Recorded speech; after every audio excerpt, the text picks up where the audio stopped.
said I got to say something, baby, hand me the mic. I said I got to say something, better hand me the mic. Somebody hand me a mic, cause I got to say something, so just hand me a mic. When I need to say something, better hand me the mic. I said I got to say something, better hand me the mic. So, right, I asked this question earlier to somebody. Okay. And I like it. It's going to be my new thing, okay? Mm-hmm. So, Christy Mcallister, right? That's me. What I know of, artist, musician, singer, songwriter, influencer, model, businesswoman. If you had a name badge, like a Christy Mcallister and job title, what would it be? Maybe creative, I guess. A creative. Just a creative. And creative. And creative. And creative. I think a creative. Well, I don't have a specific. I mean, I would ideally want it to just say singer and nothing else, because that's all I want to do, really. But I suppose the creativity comes with everything else that is everything that I do. Yeah. So that would be it. Creative. Yeah, I would say so. I like to cover all branches, but definitely I would prefer it to just say singer. And I don't want to do any of the other stuff. I think mine would say fragile. You know what I mean? Or return to sender. Something like that. You know? I didn't know that was an option. No. Broken goods. You know? Damaged. Damaged in goods. Transit. Yeah. This way up. Something like that. Yeah, no, so you go creative. Creative, yeah. And creative. And creative. It covers everything. Yeah. Broad spectrum. Okay. So let's just go to the beginning so people know who you are. Yes. We know you're Christy Mcallister. Yeah. So tell us, how did it start? Where are you from? What did you do? I am from a lovely small town called Darlington. There's not that much going on there, but it's quite a nice place. I grew up there. I've always lived there. I went to Durham University, lived there for a little while. Then I went to Manchester for a while, and I'm currently living in London. But yeah, I've been in Darlington for most of my life. I started singing when I was a young child. How young? It's niche, isn't it? Everyone's like, I could sing before I could talk, but that's technically what happened. And I can't remember a time when I didn't sing. Started singing on my own when I was like 5 at school, and then ended up singing gigs by myself when I was like 11 with my guitar. I was always quite academic, but I didn't really have the passion for that. I had the passion for music, but my family wanted me to have a backup plan and do the academic route. And then I started doing gigs on my own, when I was about 11. Did every pub, club and... At 11? Well, I started at 11, on my own. In pubs and clubs? In pubs and clubs. What? Well, pubs, Child not clubs. Hustling away. You got paid? Sometimes when I was, a lot of them were, you start doing open mics, you start doing all that jazz. Never. Yeah, that was when I was that age, and then started solo gigging more and more as I got older, and now I class it as a profession, and I've got to do it around the world. Yeah. And I hope and intend to do it a hell of a lot more. So, I knew you were coming on today, so last minute job, obviously. 11 o'clock last night, I thought, oh shit, I better Google something. Went on to YouTube. All right, yeah. So, I found a video from about 12 years ago, I think it was. And I seen it come up, and I thought, honestly, credit where credit is due, I thought you're going to be brutal. That's what I thought. I saw this little kid sat there with a guitar in her hand, and I thought, oh God, I've got to play this. So I thought this is going to be terrible. Do you know what, right? I'm going to give it to you. How old were you 12 years ago? 12 years ago, I'm 25, so I was 13. I'm going to give it to you, right? For a 13-year-old girl, you knew what you were doing. Like, you were singing, you had all the chords. Yeah, man. Impressive. I did a medley, and it was like 24 songs in 3 minutes. And I put my phone like face down on the black bed. I didn't have any recording equipment. I didn't have anything. And I put it on YouTube, and it got like 100,000 views. And I think, if I'm not wrong, Duncan Bannatyne put it on Twitter, and then it went in the Northern Echo, and they were like, schoolgirl does medley, and I still sing it now. I sung it on Friday night. The same medley? The same medley, yeah. I mean, there's a bit of everything in there. You can't go wrong. It's a bit of a crowd pleaser. So yeah, that was a good little kickstart to a life of music. Yeah. But yeah, that was my claim to fame when I was 14, 13. I never knew that. I always thought this was something that you picked up, I don't want to say like later on, but No. you were doing this from young. Yeah, like every child video of me is like I'm on a chair, I'm singing, I'm dancing, I'm writing. I sung like a song I'd written at my uncle's wedding when I was like 10. It's all I've ever wanted. I've written songs my whole life, poems. I just love all that. What was the first instrument you learnt? I think it was the guitar. I think it was the guitar. I mean, probably the recorder when everyone does it in year 3 or Three something. blind mice. And a bit of violin. Violin Guitar. as well. I got a violin for Christmas last year. I'm yet to learn how to do it properly, but it's on my list. Right. Guitar, piano, pretty self-taught. My granddad and my uncle were good at guitar. They got me into it a little bit when I was younger. And then it all went from there, I suppose. Yeah. So name badge would be creator, but singer's what you want. Yeah, that's what I want to be able to do full time. It's just not the easiest industry to get into immediately, but I am getting there. No, we'll get into that. What was when you say you studied at Durham, Yes. right? What did you study? What was this? I presume this was a backup plan, was it? Yes. Right. So my family were very get a job, go to uni, do all that jazz. Yeah, backup plan. Yeah, backup plan. And it is good to have. in their head they thought, look, you ain't going to be a singer, so let's be realistic. Once that here. fizzles out, we'll get to real life. Yeah. And they what was wanted- it? What were you going for? So I did criminology. Oofed. All I thought was I've been obsessed. Southpaw Run. I've been obsessed with knowing why people are the way they are. Basically, I'm obsessed with The psychology in it. this. Yeah, I've like everything I studied was English, literature, like sociology, psychology. Like I want to know why people are the way they are. Basically, I want to understand people. Right. And criminology, I thought, well, it's going to keep me interested. I like a good criminal. So You like a good criminal. yeah, so Exciting, right?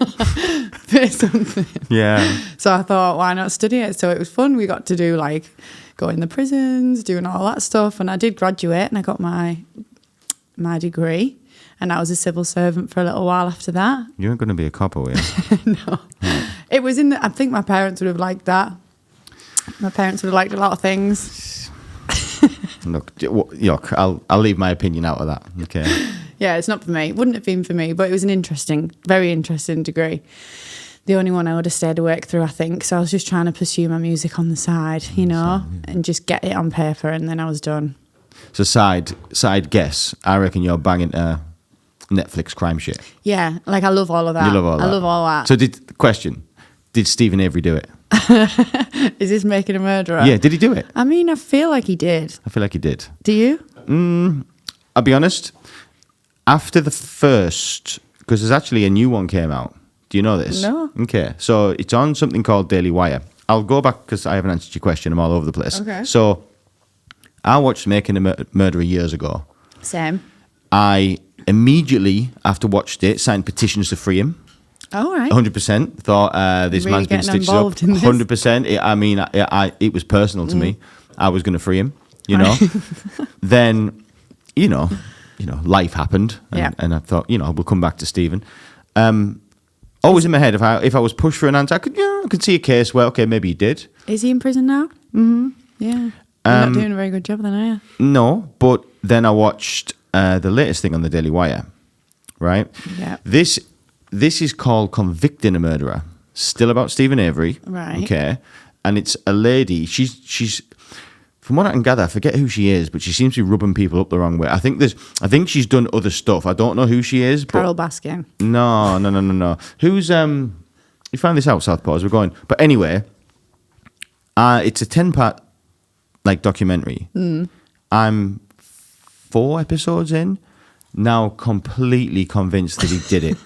Completely convinced, because That's a good job we never got him out then. well, what this documentary is kind of about, it's kind of, when Making a Murderer was made, we were all given, it was given to us in a way, this is the crack. Well, somebody somewhere who knows more than we do sort of says, no, that's bullshit, that's all been fabricated a certain way to make him look innocent. Yeah. So she basically picks it apart, goes back through it and says, this is really what was going on. This is the bit that was cut out. This is the bit that they fabricated to make it look that way. Right, okay. So when you actually watch the, in inverted commas, like the facts, the real side of it, you're like, oh, of course he did it. Of course he did it. Because they haven't told us everything. You know? Yeah, I feel like that's the thing with all these things that I don't know what to believe. It's to be entertainment, honest. isn't it? Of course it You is. know. And were we entertained? Oh, yeah. Of course we were. Are you not entertained? It Yeah, was I fantastic. entertained. It was great. It was fantastic. Good old Stephen. Poor Stephen. Teresa Halbach, apparently. Is that No, the she one? made the first one, I think. Right. Called Look for Convicting a Murderer. That's the it's on the Daily Wire. Convicting a Murderer documentary, Daily Wire. I recognise her when I see her. That's her there. Whoever she is, that lady. Candice. Right. She's called Candice. I remember. Look at that. She knows the truth. Yeah, her name's Candice. She knows the dance. I don't know who she is. I thought she just made a documentary. But from what I can gather, there's more to her because She must have some credibility. yeah, she seems to have rubbed some people up the wrong way. Candice Owens, that's her. See? Yeah, I don't know who she is though. But anyway, where are we going with that? Yeah, sorry, yes, criminology. Yeah, so you'll be into them. Yeah, I love all that. I love all that shit. Did a lot of that. Not my biggest passion in life. It was very interesting. I liked being involved in the criminal justice system, but yeah, I saw a lot to it, and it wasn't really for me No, to be involved in. no, I can imagine it's quite draining to be in that world. Yeah, interesting, but God, I mean, think 40 hours a week. That's a working week. 40 hours a week, you balls deep in some nasty shit. Yeah, and it's a lot of energy to be around, and being in the prisons and stuff. There's a lot of scary people. And again, just to follow on from that, we're talking about certain crimes what you maybe could stomach. There's some crimes that you probably don't want to be stomaching. Let's not say them, but there's some awful things happen. Oh, yeah, of course. Yeah, my dad wasn't too keen on. I got to go in Franklin, which is like the high security prison. Is it? He wasn't too keen on that, but I got kicked out. You got kicked out of a prison? I got kicked off the course, yeah. What for? Took me 3 years to get my security clearance, and then I only lasted 2 sessions and they kicked me out. Why? Because we all had to take our badges off and put them in the middle of the room, and I was like, how do you know who's the criminals and who's the, like, you could take these and leave. Anyway, they just said I was breaching security and kicked me off, but that was their loss. I was pretty bored anyway. I think there was a bit of a thing about who they wanted in there and who they didn't, basically. Right. So that was cut short. But I got a good grade and I didn't have to do any of the work, so I'm not complaining. Right. And that was Durham. That was Durham. So how old were you then when this happened? Where were you at? 18 till 21, is it? So I went to college, went straight to Durham Uni, yeah.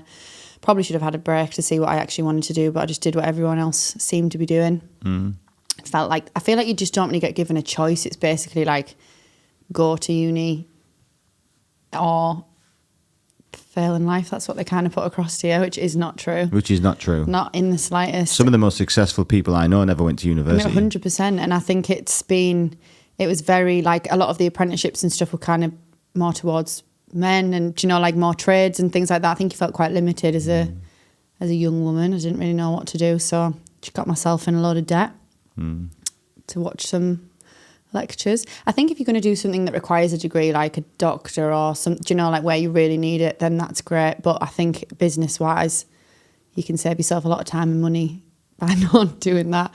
But it's for the experience.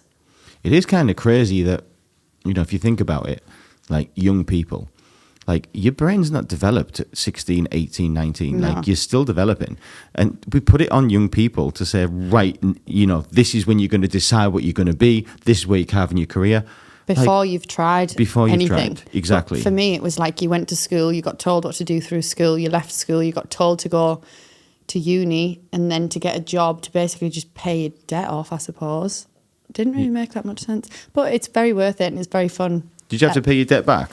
You have to pay it back. I think when you earn a certain amount, you pay it, it comes off like gradually, and I think it gets wiped after so long. So a lot of people don't end up paying it back. I think the more you earn, the more you pay. But Do you get student loans? I did, yeah. I got student loans. I got a bursary to go to Durham, which was great. And then I lived at home. My mum did my washing. I just got the money. Ideal. That's the only reason I stayed, to be honest. Ideal. Rich So the student loan people haven't caught up with you yet? No, they haven't found me yet. What they don't know is, like, what they don't know can't hurt them. Exactly. What's the phrase? Something What like you that. don't know can't hurt you. Yeah, Maybe. that's where I was going. Something like that. Yeah, avoided them. So, okay. So we've left university. We've got Mm-hmm. our qualification. Okay. Then what did we do? So at that point, I was 21, joined the civil service and started working for the government, which was not, I was in the passport office. How boring. Yeah, it was really, really boring. Everyone was just whinging about the government. I didn't particularly like the government. It was I just wasn't really enjoying. I didn't really feel like it was my calling. I didn't really care No. about passports. No. Interesting, good wage. My parents were like, "You'll get a great pension." And I was like, "Well, I'm sure that will be nice if I make it to 70, but right now I'm very bored." So, and then obviously a lockdown happened, which was quite bad for our age group because I feel like we went to school, went to uni, and then finally we're like, woohoo, we can be adults. And then we just got locked in houses for a couple of years. Of course. Took my prime away from me. So especially as a musician, all my music stopped, all my opportunities stopped, all my networking stopped. Like that was like prime time for us to kind of get out into the world, and that was all taken away, I suppose. But it was very good for like character building and getting a bit of time to figure out where you want to go from there. So then I quit my job with the passport office, and then when COVID ended, I moved to Manchester. Tried it down there. Tried what down there? I was just going to try and get into like the music industry, kind of see what Manchester. I knew I wanted to live in a city and I wanted to get away from a small town. Basically, I'd been there my whole life. Quite limiting, isn't it, in a small town? Yeah, there wasn't much going on, but I didn't have a plan. I didn't have a job. I didn't have anything set in place. Like if you are going to move, don't do that. It's very good to know that you're going to have something sorted when you get there.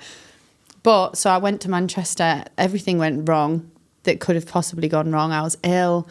I kept getting my car smashed up and broken into. There was quite a lot of crime. I was just like, money was difficult. I was just on my ass. It's not as all, you can look and think people are living the best lives, but I think realistically they're not always. Not without money. No, and that's another thing as well. I think when you're trying to pursue a career in music or in any kind of creative space, like dancers, singers, will all understand that you kind of, unless you have a family who can support you or something, I think it's a big pressure to get a job to support yourself, and then you haven't really got as much time to do what you're passionate about. And, it's kind of catch-22 because as an aspiring musician, rule of thumb would be that you're looking at waitress jobs and not really, for the most, okay, you were lucky, you had qualifications, but Yeah. I bet there's most people don't. So they're looking at pretty low wage jobs. The best opportunities are in the cities where the cost of living is very high. Yeah. Like, it's impossible. It is. If you don't have, because you are trying to work to make ends meet, but then you don't have the time, and if it takes up your weekends, and obviously singing and stuff is all weekend gigs, and yeah, you have to work all week. But it's definitely worth it, and I think it's all part of like enjoying the struggle and enjoying the journey and telling yourself that anyway. Yeah. But it isn't as easy as people would think. If you have to support yourself financially. Yeah. And especially at the age that you're at where you're like, well, I haven't really got much experience. I've just turned into a fully fledged adult, apparently. I need to like do this. Yeah. And nothing else. I think as well, when all you've ever wanted to do is one thing, like you feel like you've got a bit of a calling or something that makes you happy. Anything else, you're kind of setting yourself up for failure from the start, because anything else is just not that. No. And it doesn't feel like you're fulfilling your purpose, basically. Character building, though. But 100% character building. I've had every job you could think of under Like, the you know sun. what it's like to have nothing in the cupboard. Yeah, oh you my know? God, yeah, like To be 100%. literally going buying super noodles. Yeah, and I think a lot of people, like, and especially in the music industry, if you've got a house where you can have a studio built for you and you can have all your equipment paid for and you can have, like, great, you're probably going to become an internet sensation straight away. But when you don't have that and you have to... all the money you've got goes into getting yourself some equipment, it hasn't been the easiest, but definitely worth it. So, okay, good segue. When did you then get it? I know you did it when you were younger. When would you consider yourself getting into music to the point where you were actually, as an adult, getting paid for that trade? Because I imagine this was around then, right? Yeah, so as I got to Manchester and stuff, obviously as well, all my gigs, my weddings were cancelled, my gigs were cancelled, Course. everything was postponed. And because we didn't know when the end was, it was postponed for a long time. So I was thinking, I've got no money. I've got no like means of earning money. No. It was a good job. I did have this little backup plan, my little degree. Yeah. And then I started doing gigs a lot more frequently, like on like a weekly basis, and with weddings and stuff. Obviously, the money's quite good. But it was actually, I went to Manchester, everything went wrong. I lost my voice, I was ill, everything was getting smashed up, my car was broke. Chaos. Everything went wrong that could have gone wrong. And at Christmas, I'd been there 3 months, and I went home and I was like, I cannot do this anymore. Like, I have been chewed up and spat out, and I can't do this. I've got no money. This is a bad idea. And then I got a message on Instagram. I'd never really sung abroad or anything like this before. And I got a message on Instagram, and people were saying, oh, there's a guy trying to get hold of you. I've heard this story. Tell me about this. I know what this is. Yeah, so Right. I was literally at rock bottom. I'm thinking, I'm not going back. I'm not going back to Manchester. So you've gone back. So just paint the picture, right? So in Manchester, total fucking chaos, right? Yeah, chaos. Absolute fucking chaos. You've driven your smashed up car back home Yeah, with a so bag full of dirty clothes, literally, tears in your eyes. I literally did that. I waited 2 hours for these people to come. They put bin bags over the windows, and then they just flew off on my way home. And I was just driving, losing the will to live. And I thought, this is it. Like, I give up. I'm going back to the passport office. Yeah, passport, mum, I'm coming home. So I went back home, and it was like the 2-week Christmas period. And yeah, I got a message saying, someone's trying to get in touch with you, please, like, it's urgent, please, can you answer? And I was like, okay. So I had a message, and basically it was a DJ I know had a residency, and he was playing in the Maldives, and there was a family who had hired this private island, and they wanted a singer, they wanted an acoustic singer. And he was like, do you want to do it? And I was like, well, absolutely, like, yes, I do. Everything seemed to be against me, but for some reason it just happened, and I just trusted that it was the right thing to do. I'd never been on a big plane before. I'd never been anywhere further than a couple of hours away, and I felt I had a lot of imposter syndrome, but I just was doing it, just fake it till you make it. And I went and I did it, and I went on my own, sung on this little private island on New Year's Eve in the Maldives, and I think everything kind of started from there, I suppose. But it's weird because I'd been specifically obsessed with the Maldives, and I was like, unless maybe on my honeymoon one day I can get to go, like, it's not really feasible. Yeah. And then for someone to message and be like, do you want to come and sing on a private island Like, in the what the Maldives fuck on New even? Year's Eve? I was like, okay. Yeah. So yeah, that kind of turned, and then I got paid really well for that. I got a lot of work, like, as a follow-on from it. And even just being in the situation I was in, it was as if I was about to give up, and the universe was like, don't. Like, this is what could be if you keep going. And I just remember I was sat with these other musicians who I'd never met before. Some of them had done, like, Eurovision and all, like, they were incredible. And I was playing with them all, and I felt everything just felt a million miles away. And I was like, this was meant to be.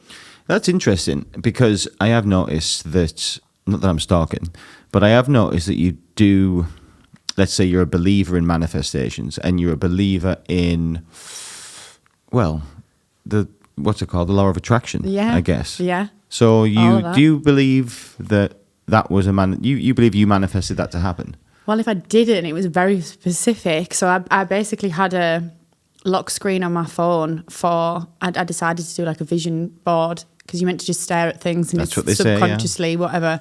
Anyway, I had loads of really specific things on there, and every one of them over the past couple of years has come to fruition in a way where I haven't had to pay for it, or I've got an incredible opportunity that I just shouldn't have had. I don't want to say I shouldn't have had, because I was obviously supposed to, but I didn't feel very deserving of them. It's funny you should say that, because just a little side note on this. This picture was a picture I took in Cuba in 2020. Yeah. You see, it's just a sign I seen on the wall. Yeah. I liked it. Yeah. Special restaurant. Mm-hmm. Oh. Yeah. So I've been staring at that for 3 years. Yeah. And no idea that one day I'd be sat in a studio doing whatever this is called. Yeah. With that as our logo. Yeah. Maybe that was a manifestation, because I see it every day. 20 times, 100 times a day I'm staring at it. So maybe that's... Yeah. Maybe that is a thing. Well, it's true. Apparently, it's like when you get you know, when you say when you think about someone and then they message you and you're like, what the hell, I've just been thinking about you. But it's basically that's supposed to be because that's what you are putting out there. Like, you're putting it out and it's meant to come back to you. It sounds crazy and it sounds all hippy dippy or whatever, but I'm telling you, it works because... I don't think so. I don't think it sounds silly because good. The whole vision board thing, I can see the logic in it. So, okay, yeah, you can say, oh, it's all hocus pocus shit, right? Yeah. But, okay, let me word it in a non-hocus pocus way, okay? For example, your thing, it's on your phone, you're looking at it multiple times a day. Well, the chemistry within your brain will that's always there, that picture's always there, you're not forgetting it. And subconsciously, possibly you end up making, because we are not fully conscious of our brains. No, we are 1% of it. Yeah. So possibly in your brain, decisions are being made like way back in advance of it, but just sort of, you know, like swimming through the water towards it. Do you know what I mean? Oh, 100%. And I think when you're in tune to certain things or you're looking out for certain things and opportunities, like they will present themselves to you in some shape or form. Oh, they do. And I think 100% everything happens for a reason. And if things hadn't panned out the way they did, then that would never have happened. No. And it was the most incredible experience of my life. It was sick. Everything was just like another, it was, I don't know where you go from there, because it was like rocketing from that was the peak, rock bottom to like the best experience of my life. Can you imagine island money?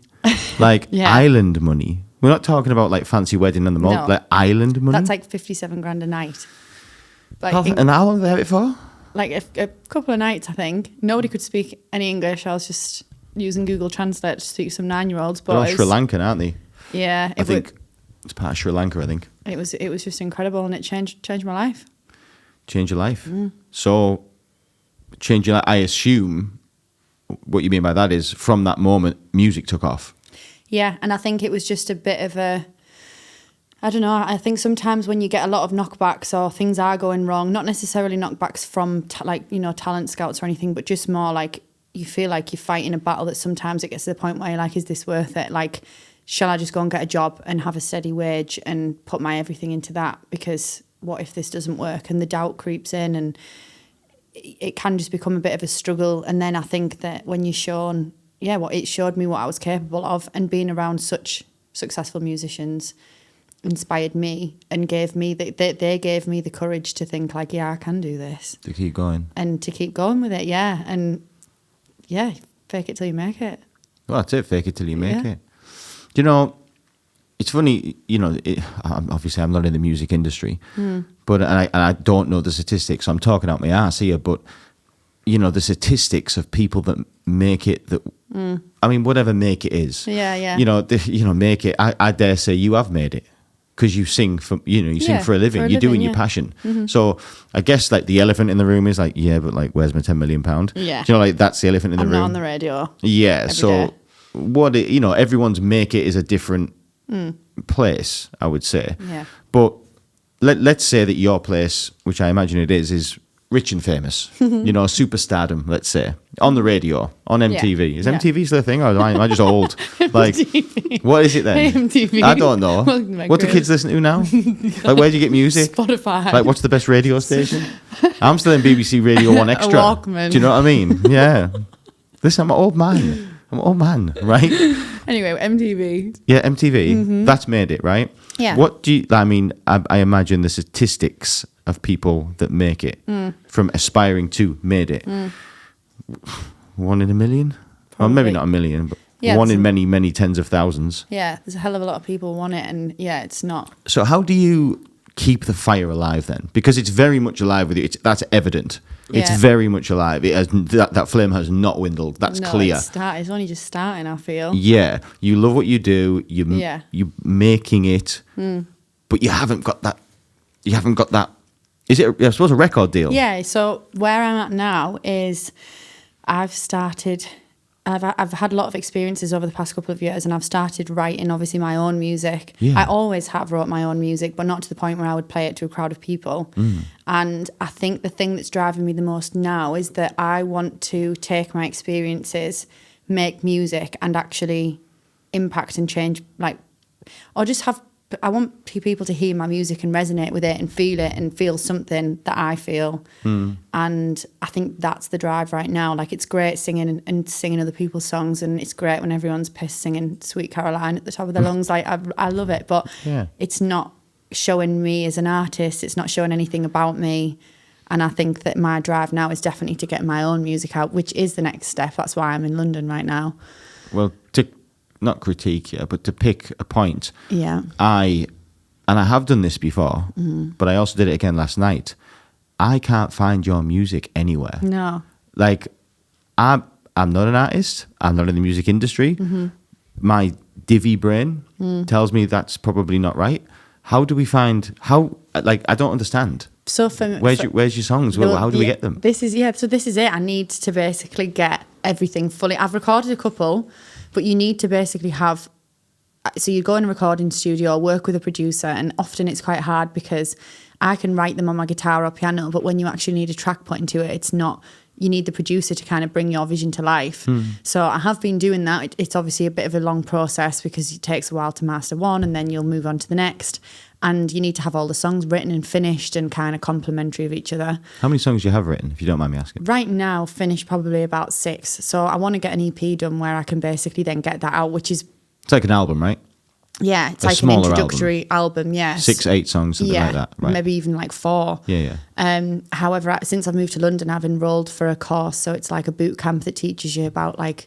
I would have loved to have gone to Brit school or done something to learn about all of this, and I never really got the chance to. What do you mean you never got the chance? It's not too late. You're No, young. it's not. But You'd get in. You've got the qualifications. yeah, You could apply at Brit school now. Can you do that? Yeah. Can you? You might have to pay. Yeah. But like, whatevs. You know, where there's a will, like you say, where there's a will, there's a way. I don't know. Again, Divvy's perspective. Yeah. I think to get into Brit school, you have to probably have the money, Yeah. which that can be organised one way or the other. Yeah. You've got to have the talent so that they'll accept you in. Yeah. Well, you've got it. It's all online. Yeah. Like, there it is. Why don't you? Yeah, I'm doing a course in London. It's in central London. It teaches you how to market and everything like that. So I'm hoping that after that, my songwriting, and that's basically all that's on my mind right now, getting my own album out. Do you find it that, like, I'm just trying to like put myself in your shoes, right? Trying to imagine that. Okay, I was talented. I was a singer. Okay, it's evident that you're good enough to be a singer. That's evident. The only bit that's missing is that you haven't got signed, and you're probably a pool of tens of thousands, not tens, many people that are probably good enough to be on the telly, but hasn't been signed.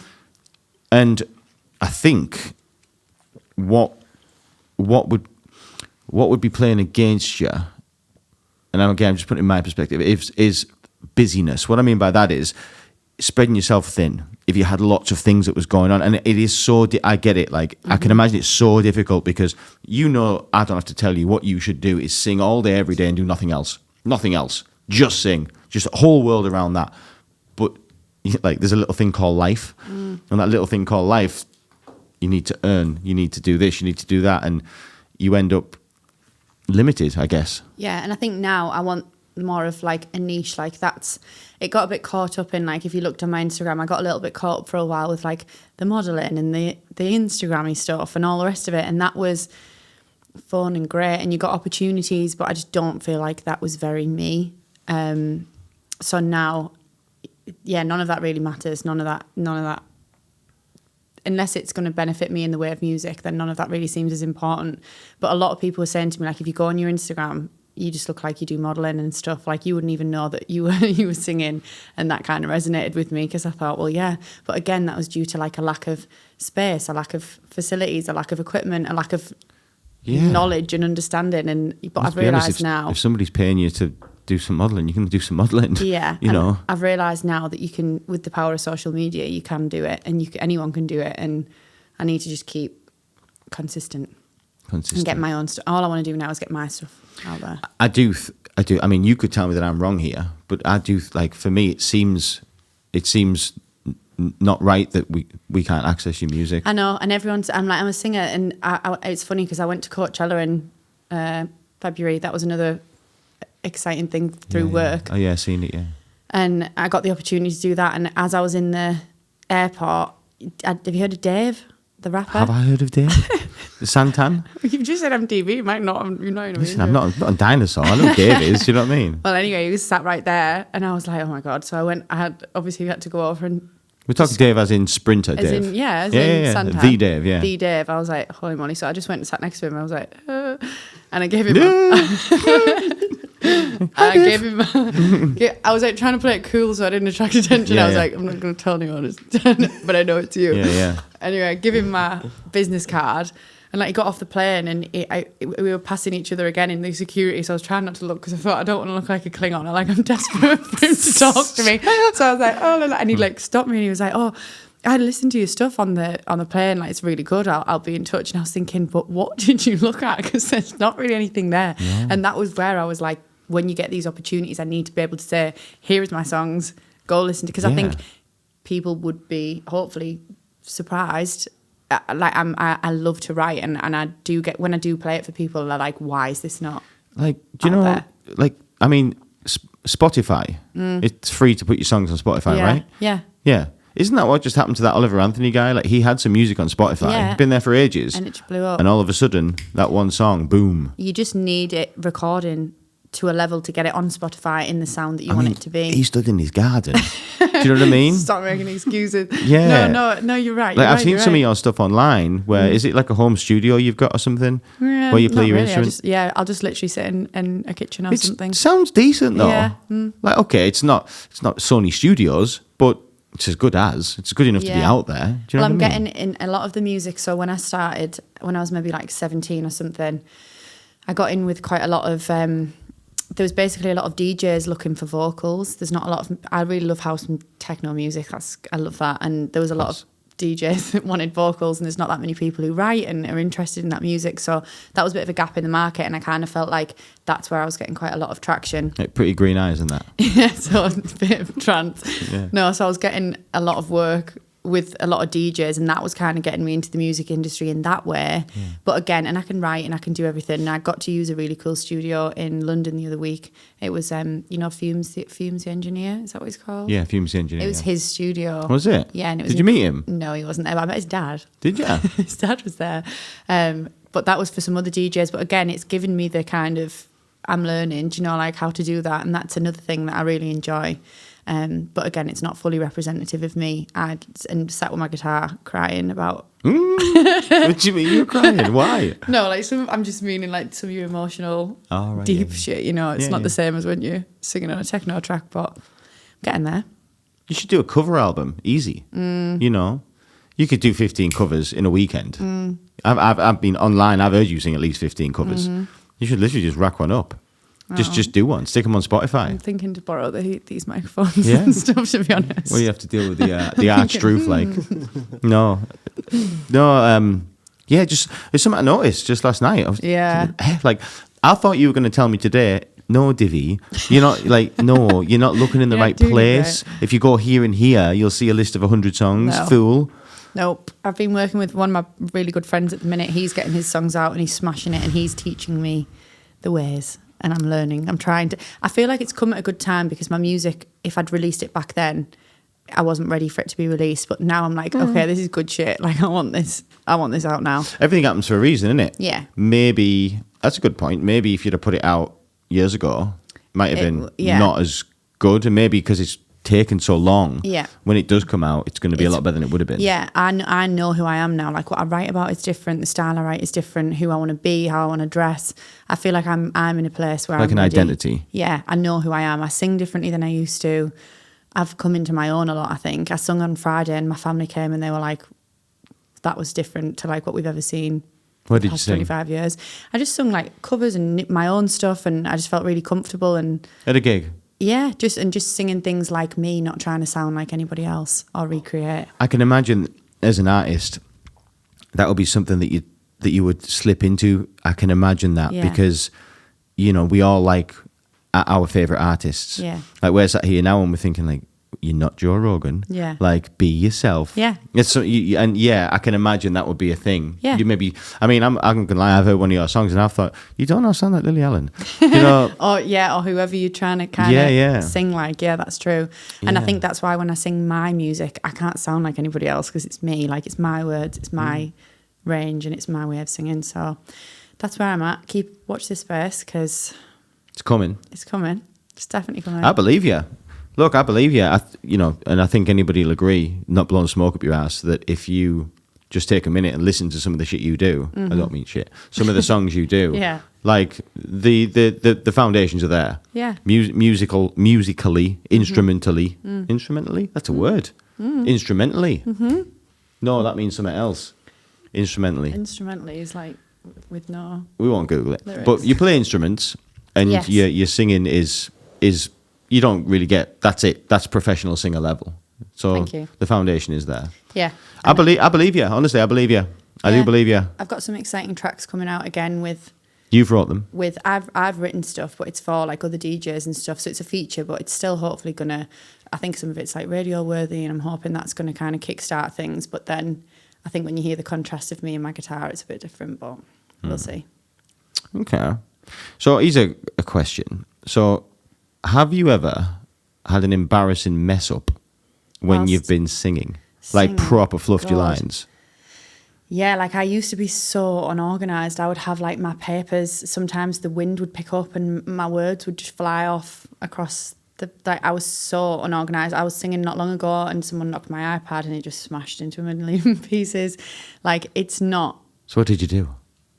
nothing really. It just kind of. I mean, it's my own fault 'cause I should know everything off by heart. But I suppose it's just. I think the thing with me is I'm not easily embarrassed. Like That helps. it does help. Like I don't particularly care that much. No, I think things are only embarrassing if you find them embarrassing or if you feel that way. it's true. But there's been a lot of. I used to also have a phobia when I was younger of. I started fainting, and say I would go on stage, I would start thinking about things that would make me faint, and I would be like sweating, and the lights would be on me, and I'd be thinking like I'm going to pass out. And sometimes I remember it got to the point I had to just run off and like really come because I was literally sweating, going white. That you get in your own head, basically. Yeah, and not because I was scared of the singing. It was because I was just in my own head and scared of passing out to the point where I think that was anxiety and panic and just getting in your own head and not being able to get out of your own head, basically. And it, like I say, it wasn't because I didn't want to perform or I was nervous to perform. It was just something in my own head, I suppose. Have you got any advice that you would give aspiring people who are, let's say, 5 years behind where you are? In the music industry. Yeah, okay, the people who've got no talent, I imagine the advice would be get another job, right? That's probably goes without saying. But if they can sing, Yeah. but they're probably like sort of where you were at 16, leaving school or still at school, had the talent, the raw talent, through what you've learned in the relatively short time. Let's be honest, you're only 25? Yeah, 25. It's a relatively short time still, but it's enough. So what advice, if any, would you give people who are about to start your journey? I would definitely say like learn everything you can for yourself. I think I was relying on other people to help me, and if it's just so much better if you know everything yourself. Don't do anything for free. Well, you obviously can at the start to get yourself out there. I take that back. But don't let people who are making money, do you know, like kind of take, because I used to, if someone was like, do you want to do this and it's going to be really good exposure and la la la, you'd put a lot of work and time and effort into things, and a lot of the time you saw absolutely nothing from it, and it's quite disheartening, I suppose. And people like to fill you with a lot of empty promises that don't always come to fruition. And I think the biggest thing is just to learn about every element of it you possibly can, because I definitely didn't do that, and be consistent. And I didn't have a singing lesson until like about 6 months ago, and not one. And I didn't have I didn't get that when I was younger. I didn't get singing lessons. I didn't get lessons. You know, like that just wasn't a thing, which is very odd. That's interesting. So a singing lesson. You could sing before 6 months ago. So what does a singing teacher teach somebody that can sing? They teach you a lot. They teach you how to control your voice. I didn't know how to breathe properly. Like basically, I found out I was losing my voice constantly. There's a way to breathe? There is a way to breathe. Like I was not breathing. My whole nervous system was not relaxed. I wasn't singing well. I wasn't projecting. Like what I can do now after having these lessons is incredible. And I think I even learned how to speak differently, like not from my throat, from my stomach, how to breathe and like control everything. Like, yeah, it was incredible. I've had cameras down my throat. I've had the whole works, and it's really amazing what you can learn. So I would definitely just say learn as much as you possibly can, practice as much as you can, and just be consistent with it, because I definitely wasn't. And put some music out. And put some music out, yeah, right. And I think the biggest thing for a creative to do as well is don't feel like you have to be busy all the time. I think you feel like if you're not busy, you're not being productive. But a lot of the time, the best things come when you're not doing anything. Sometimes you have to sit and stare out of a window or be bored, and that's when the best ideas will come. Give yourself the time to switch off, I would say. Because I was constantly trying to do something and I was making a whole lot of nothing. And then when you have the time to actually stop, that's when it all started. Like spreading yourself too thin, overdoing it, just manic. Yeah, and if your brain's all over and you can't make sense of your thoughts, how are you ever going to create? Also, don't spend as much time as a creative. I spend so much time consuming what other people have done that you don't really end up with much energy to create. I think that social media takes away a lot of your creativity, and it does that on purpose. And for as long as you're sat consuming other people, you're not actually really creating much yourself. So I would say take a step back from that, spend a bit of time on your own, get to know yourself. That's where the music will come, and that's where the creativity will come in. Sounds like good advice. Thanks. So, social media, you mentioned. Yeah. Would you class yourself as an influencer? No. I mean, I try and influence people. If I ever find something that's good in my life, I try to influence people to do the same thing. But it was basically, after the Maldives, I went there. This was after the Manchester situation, and I got back and I went on a night out in London. And I posted, so I remember at the time there was this new feature had popped up and it was called a reel, and no one was doing them. And I was like, I'm not going to post a picture, I'm going to post a video.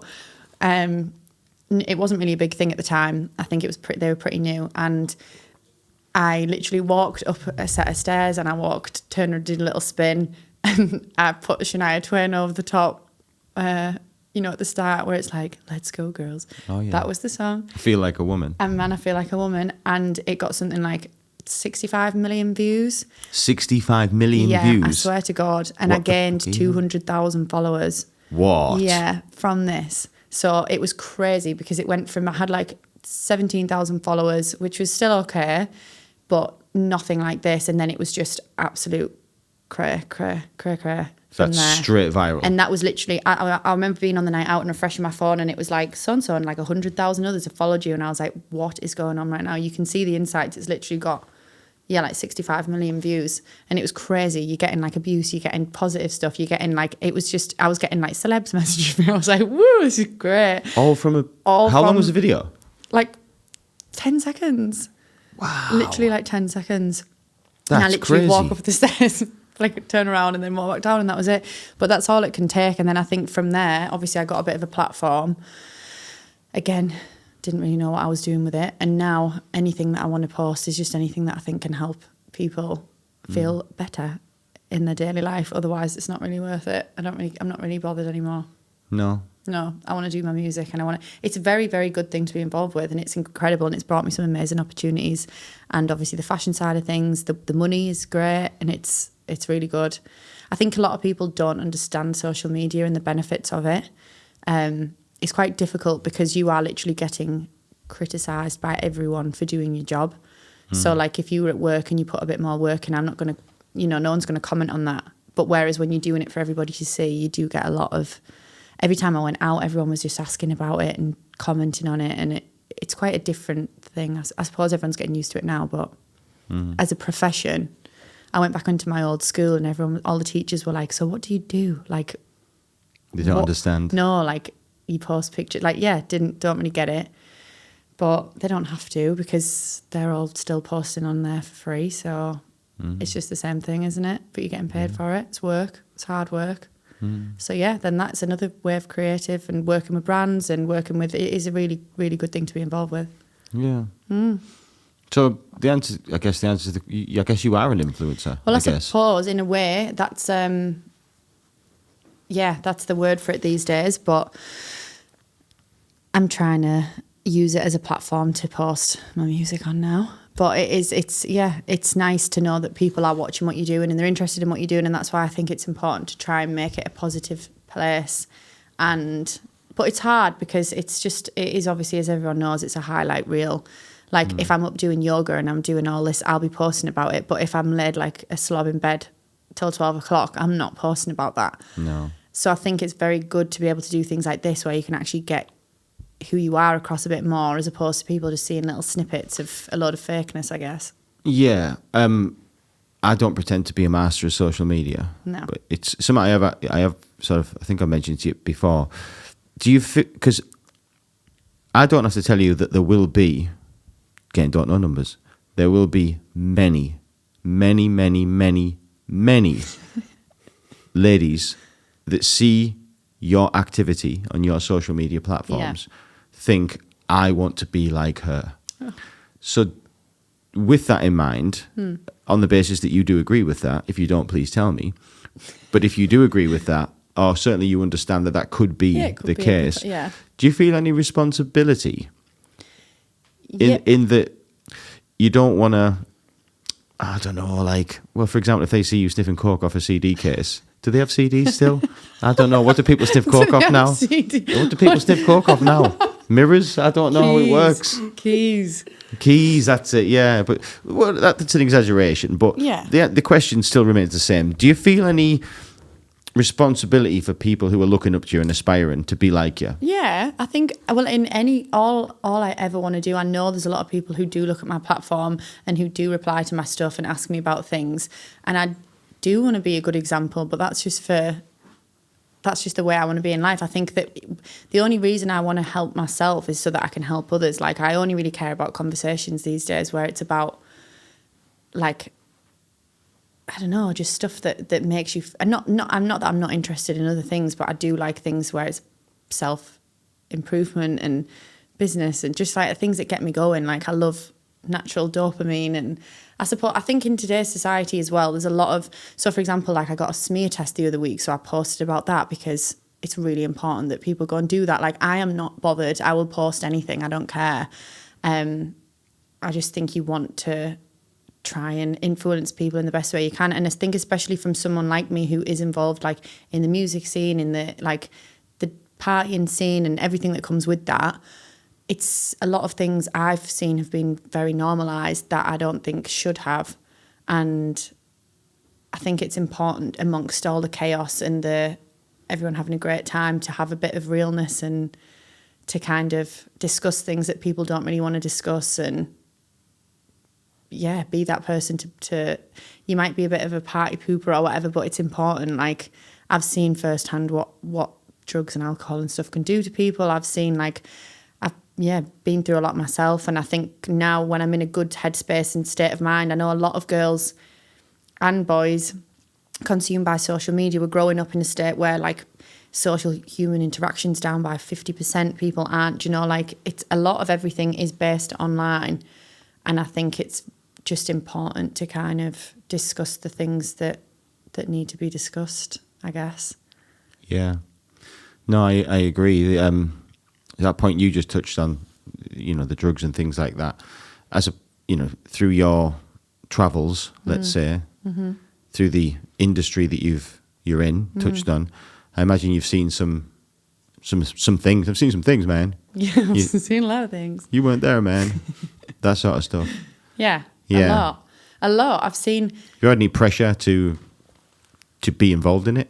Well, yeah, there's that, and then there's also, I've seen a lot of people, I don't even want to say it in the music industry because it's in every industry, as far as I'm aware. I know it is anyway. It's every social circle, not just industry. It is, and I think that there's having fun and there's partying and there's whatever, but I've seen a lot of, so there's people who I looked up to who I thought were the dog's bollocks. I was like, I need to meet these people, I need to be friends with these people, I love their music, I love whatever. And then when you actually get to know behind, like underneath the surface, I started to question a lot, because I was thinking like, what do these people think about themselves to kind of be to be getting, I don't want to say in the States, but a lot of them, it is getting in the States that they were getting into, and it's quite difficult to watch. I think when you love people and you care about people, I saw a lot of substance and alcohol abuse and like I say, in everyday life, in the industry.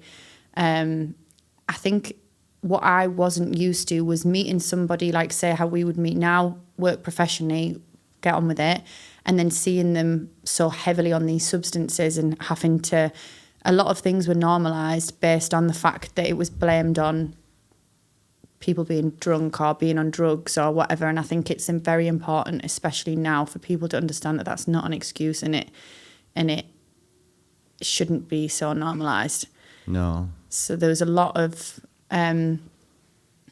there's certain types of drugs that are quite prominent at the minute that are quite worrying, and I just think it's very it's almost like if you're not doing like coke, or you're not doing like, if you're not drinking, for example, like it's kind of like questioned. I've never known people why you're not drinking, why you're not, do you know, like you say you don't take drugs or don't take this type of drug, and people look at you like you're crazy, and it's so normalised. But for me, I think a good thing for me is because I did criminology, we learn what drugs do to your brain. Like, Oh yeah. we learn what and I think you grow up, you turn 16, 17, 18, whatever, everyone's doing this stuff. They're all just shoving it in your face. If every single person at this party's doing it, surely I should be doing it. Of course. And I don't think people are actually very aware of the potential, dangers and what it can actually do to you, especially when it's frequently used and in the long term. And I'm not saying don't do drugs or don't drink, like I'm not. I think everything can be done in moderation. I just think it's very important for people to be aware of what they can all do to you, basically, and how to do everything safely. Because, I've lost friends to addiction. I've lost very talented musicians and people who I've loved due to like this. And it's sad because there's people who do have so much potential, and I think addiction is obviously very, very real.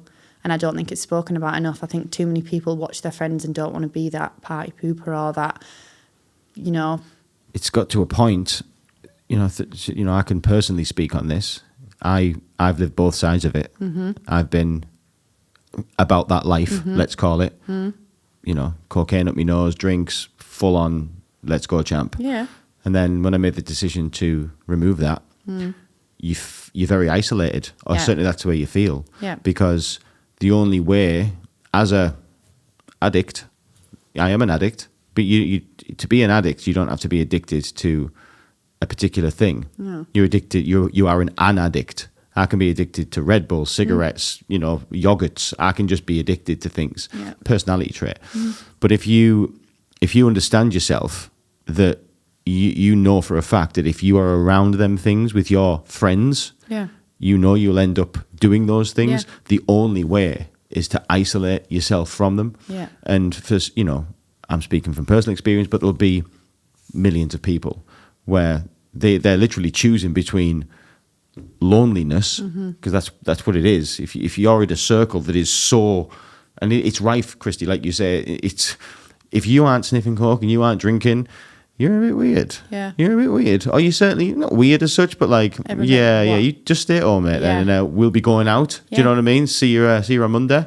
Yeah, and a lot of people, I think, in this day and age, like I said, we are losing communication. We are sitting behind our screens. Like when you actually get yourself out there and have to meet people and converse, a lot of people struggle with that, and therefore the only answer is to have a couple of drinks first to ease it. And I think from like my parents' generation and from like obviously drinking has been so normalised as well, and like it's great. I'm love a tequila, go for it, that's great. But all I feel right now is that I have just witnessed a lot of people. They think they're becoming better versions of themselves, or they think they're getting this comfort or whatever, but it just doesn't feel very real to me. And I think that the come down is always what I worry about with a lot of people. So it can be watching them having the great time at the time, but it's knowing how that's going to affect them. It's kind of like you can be along here and then go out and you're up here, but then the 5 days afterwards you're down here. Yeah. And people are constantly wondering why anxiety is so bad and why they're fitting. I think a lot of people just are not aware of the chemical, what actually happens when alcohol leaves your body and what actually happens. Yeah, it's hell. So all of that kind of stuff, like what goes up must come down, and it's... People think, it's funny you mentioned that, it's a good point actually, and I know you've had a personal experience similar to this, I think, that people who aren't, for example, my mother, right? My mother's never been into drugs. Obviously, sensible lady. Yeah. if I said to my mum, what's the dangers of cocaine? She would say, oh, you could sniff it and have a heart attack. Well, what those people don't know, that probably isn't the most dangerous bit. The most dangerous bit is the 2 days after. Yeah. When you're sober, it's out of your system, and it's this, and it's your head that starts. Yeah. Because you'll hit rock bottoms that you didn't know were possible, and you'll think things that you didn't think were possible to think. Yeah.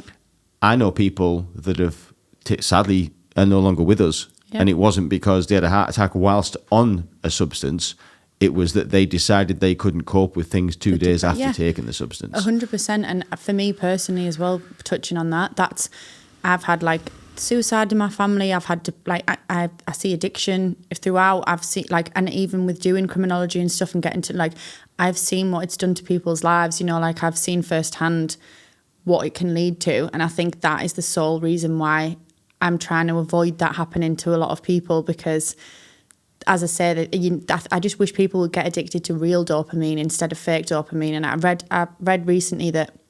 Get in a cold bath, man. Literally, that's what I was just going to say. Well, you were going to say that. I was just going to say that it's something like, the statistics are like, if you take cocaine, your whole dopamine increases by 2.5x for 9 minutes. And then it crashes. Yeah, and buddy. that's why you have a great time, but then you need some more because you need to get that high back. And then the next thing you know... You're $2,000 down with a nosebleed. You're in debt and you're... Talking to the borrowers down the plug hole.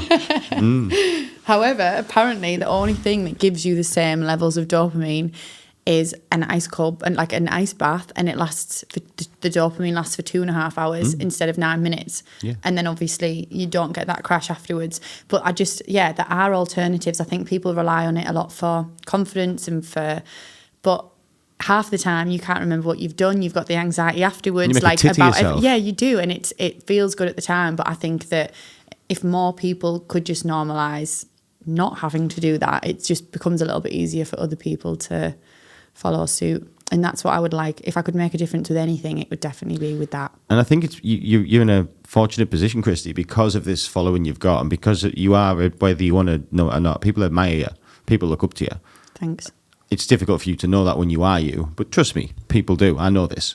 And you are in a fortunate position. You're in a strong position to influence people that way. I mean, you don't want to give people a headache, do you know what I mean? But no. You could spread a message. You could really start to bang on about this and people will listen. You've got enough audience to really make a difference. Well, I've found ways that you can have...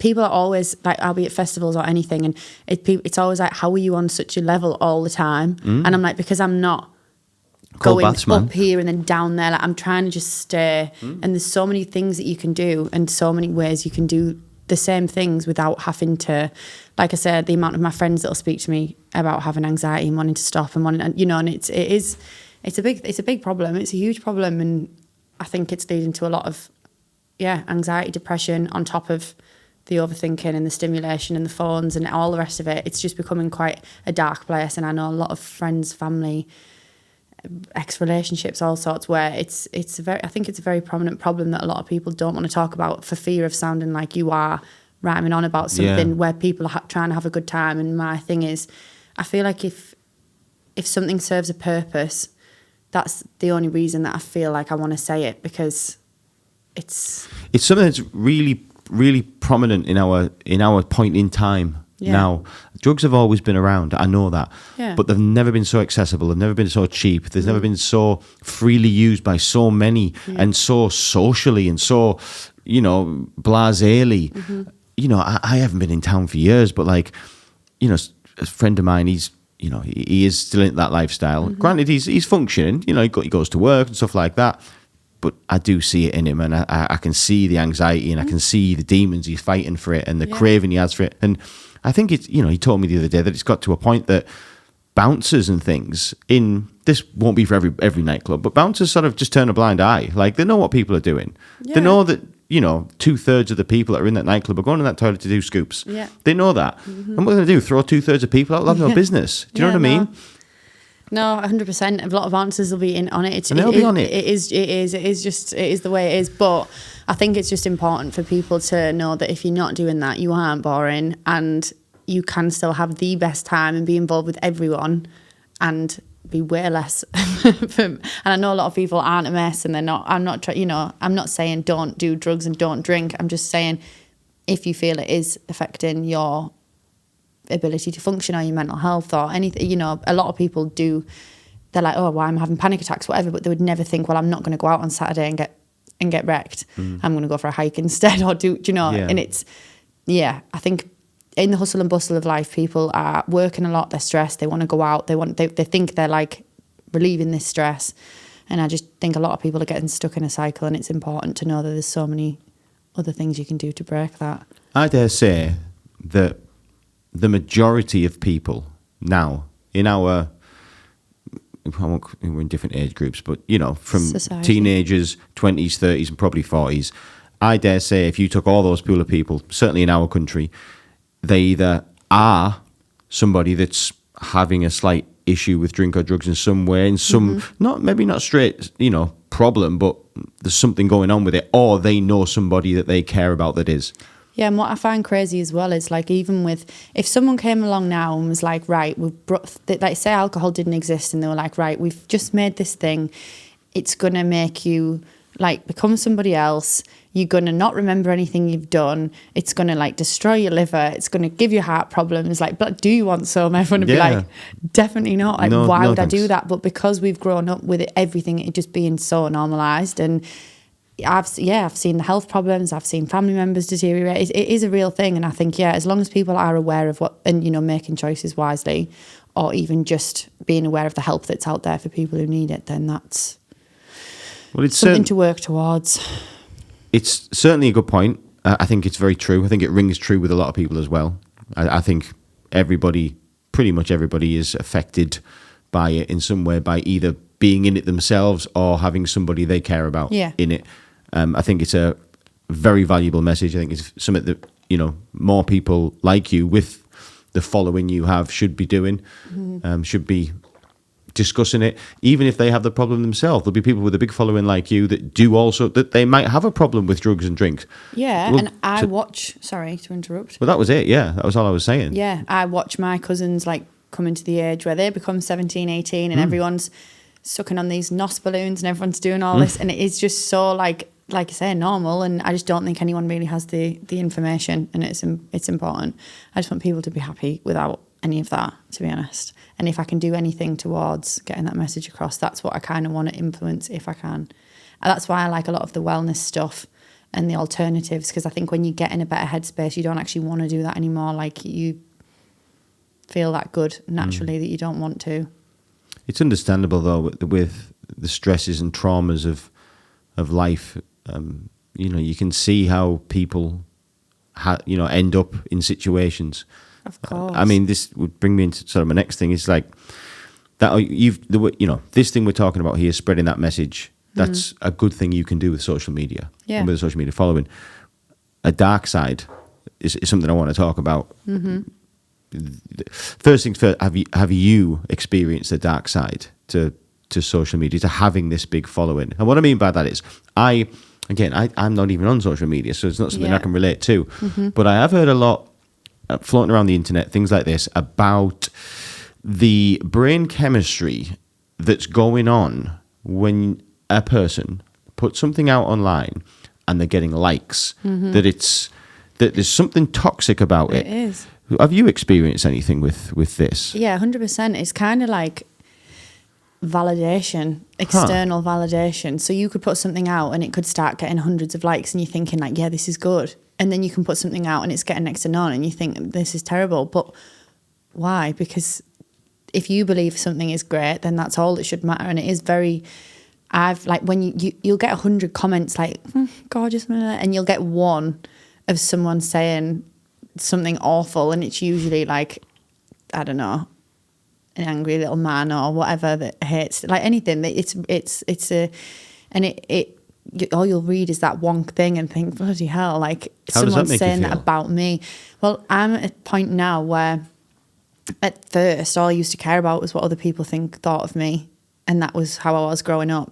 That I just wanted external validation. I didn't know who I was. I just wanted other people to like me. I didn't really like myself.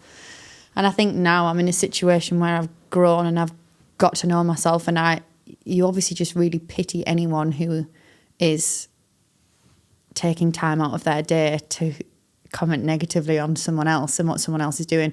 My thing is just like, if you are happy, do whatever you want to do. Like, extraordinary things come from people moving different, and I don't know, it is a very, very toxic place, because there was a point when everything was going as big as it was where you couldn't do anything without getting abuse for anything you did.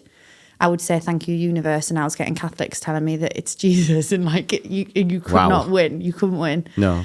And sometimes it can be a bit, I suppose, as well as like a girl, and you can be very sexualized, and you can be very like, people think that because you're posting it for everyone to see, they have the right to say whatever they want, basically, because you're putting it out there, which is true.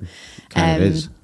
It is true. But then a lot of the time, like sometimes, yeah, you can block people, but it doesn't stop you getting the strange messages in the first place that can be a bit, you know. And I think another side of it as well is knowing that you might not know who people are, but they might know who you are.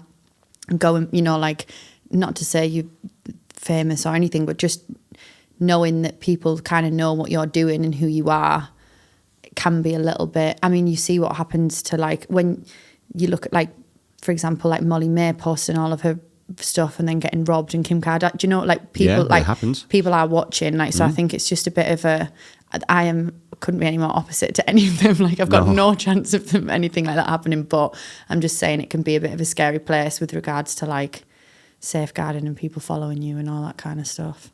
No, you just said, you're nothing like them. Well, 200,000. But you could be, you could be one there. That's enough. No, only takes one nutter. No, it does. It really does. And it's the same with anything. And I suppose you are putting yourself in that situation where you think, when you go places like, well, I don't really want to post that I'm here now, because then people will know where you are at that time, and you do not know who's watching. And I think that's probably the scariest part. I think if you have a private account or something, you can kind of choose who you want to see your stuff. But unfortunately, in the industry, if you want to be getting the jobs and stuff, you can't. No. So it needs to be out there for anyone to see. But yeah, you just have to be sure that you're posting and you're being safe and sensible. But you can get a lot of abuse. I guess that kind of answers my question, because I was going to ask you that. I'm sure it's the same for boys and girls, but girls especially, validity, I don't want to use the word abuse, but girls and ladies, especially young ones who haven't, fully, like you've said, found themselves properly and have a bit of like confidence about them. There's obviously, there'll be a lot of negativity going on. Have you got any advice for young girls that are building followings and audiences and stuff like that? I guess advice for them not to take it in, not to get really hurt by negative stuff, because you will have experienced it. 100%. And I think the biggest thing you can do is like work on yourself, basically, because if you get in a mindset where external things like can't bother you, or they can, but not to the extent that they used to, I think your brain is a very, very powerful tool. And I used to, as I say, care a lot about what people thought about me. I used to, like, if you know who you are and you know, what you believe in, what you stand for, I don't know, I guess that's, important. I think the biggest thing for me is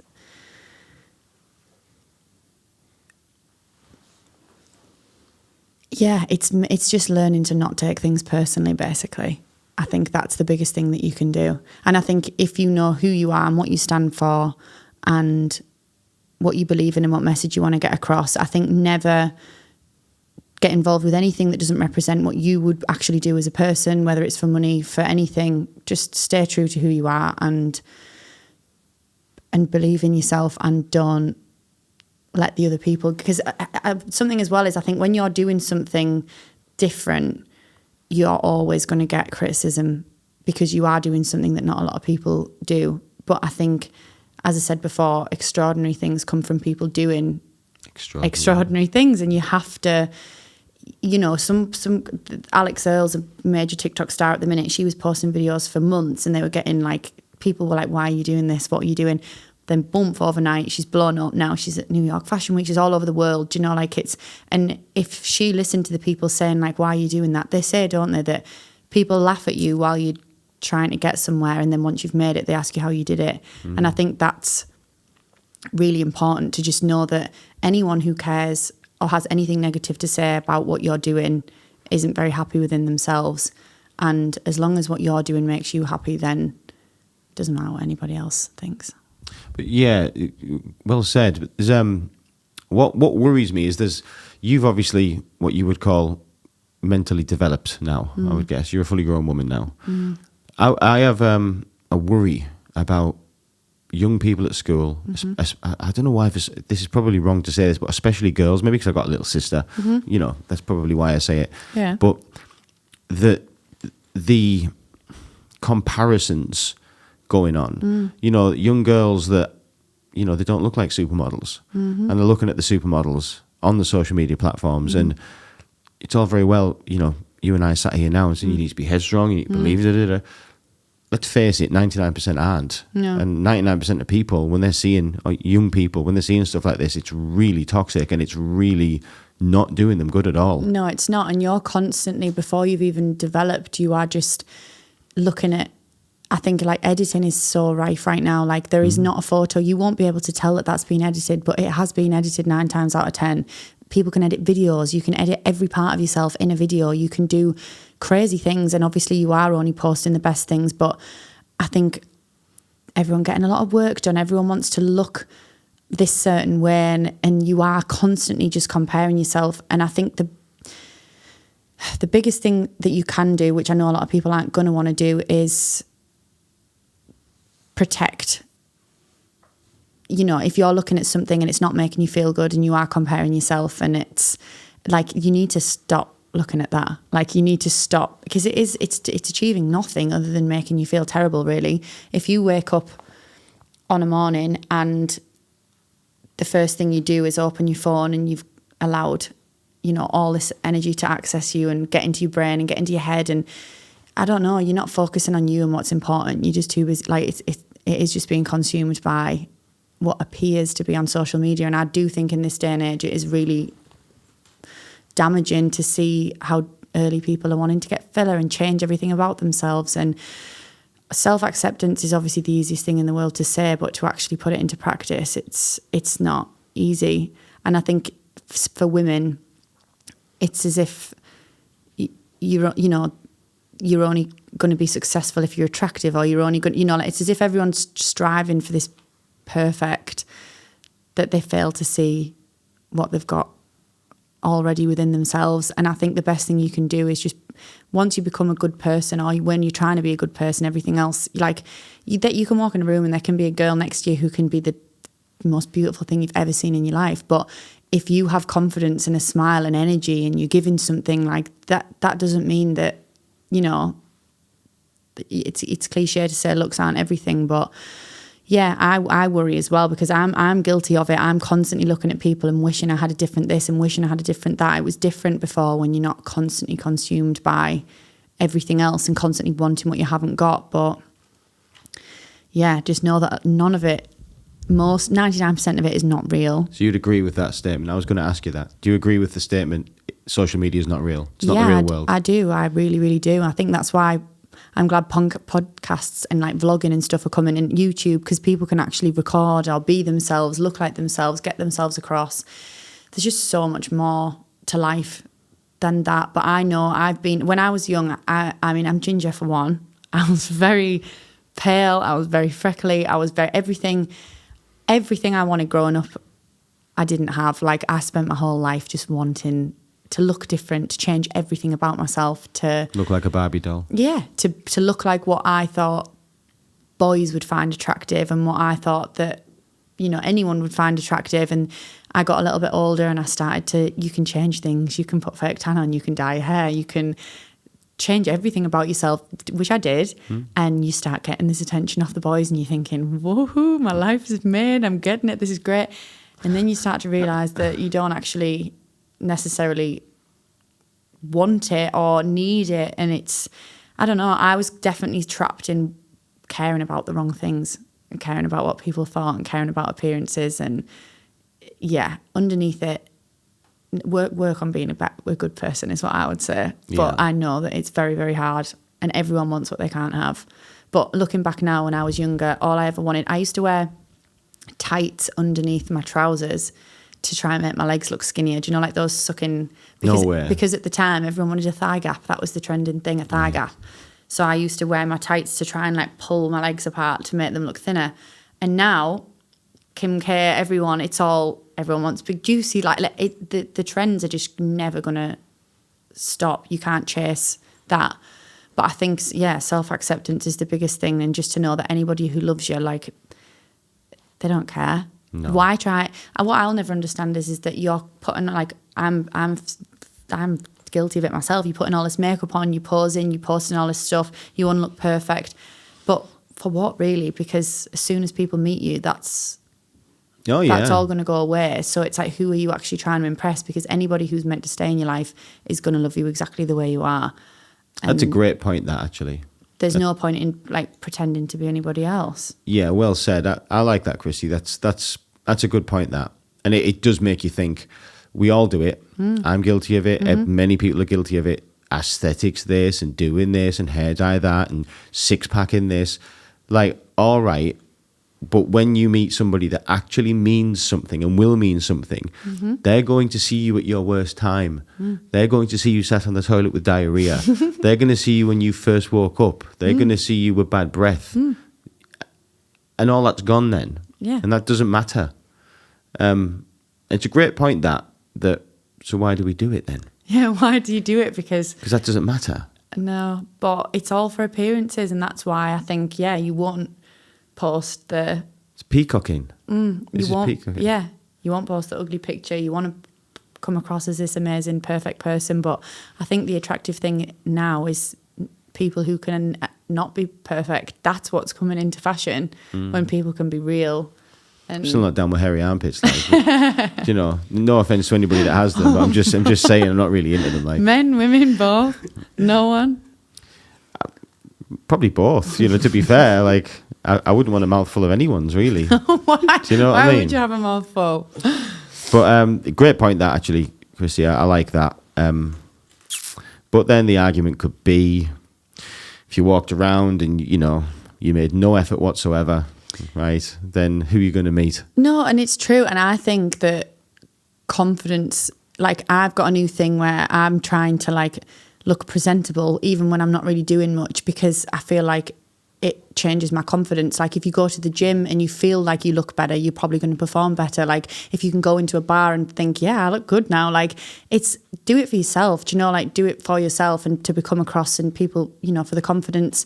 Like you say, if you do walk into somewhere and you feel like you look good, you're probably going to have a bit more confidence about you. So look after self-care is a huge thing as well that I think is really important. When I was growing up, I didn't know anything about any of that, and I think if I did, it would have been easier to naturally look a bit better and have more of a chance.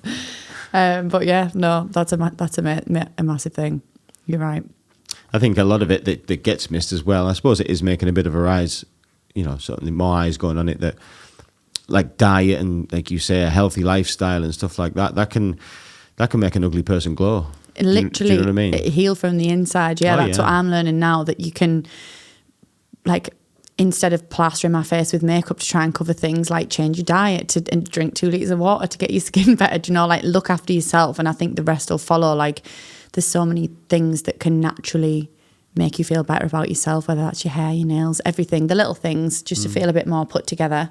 It's an investment. Invest in yourself. I think self-care is a major thing. I've realised now that investing in good products, in little things, like I say, having your nails done, all that kind of jazz, it doesn't take much doing, but it makes all the world a difference sometimes. And if that's, it's a good investment. It's just self-care is a good investment.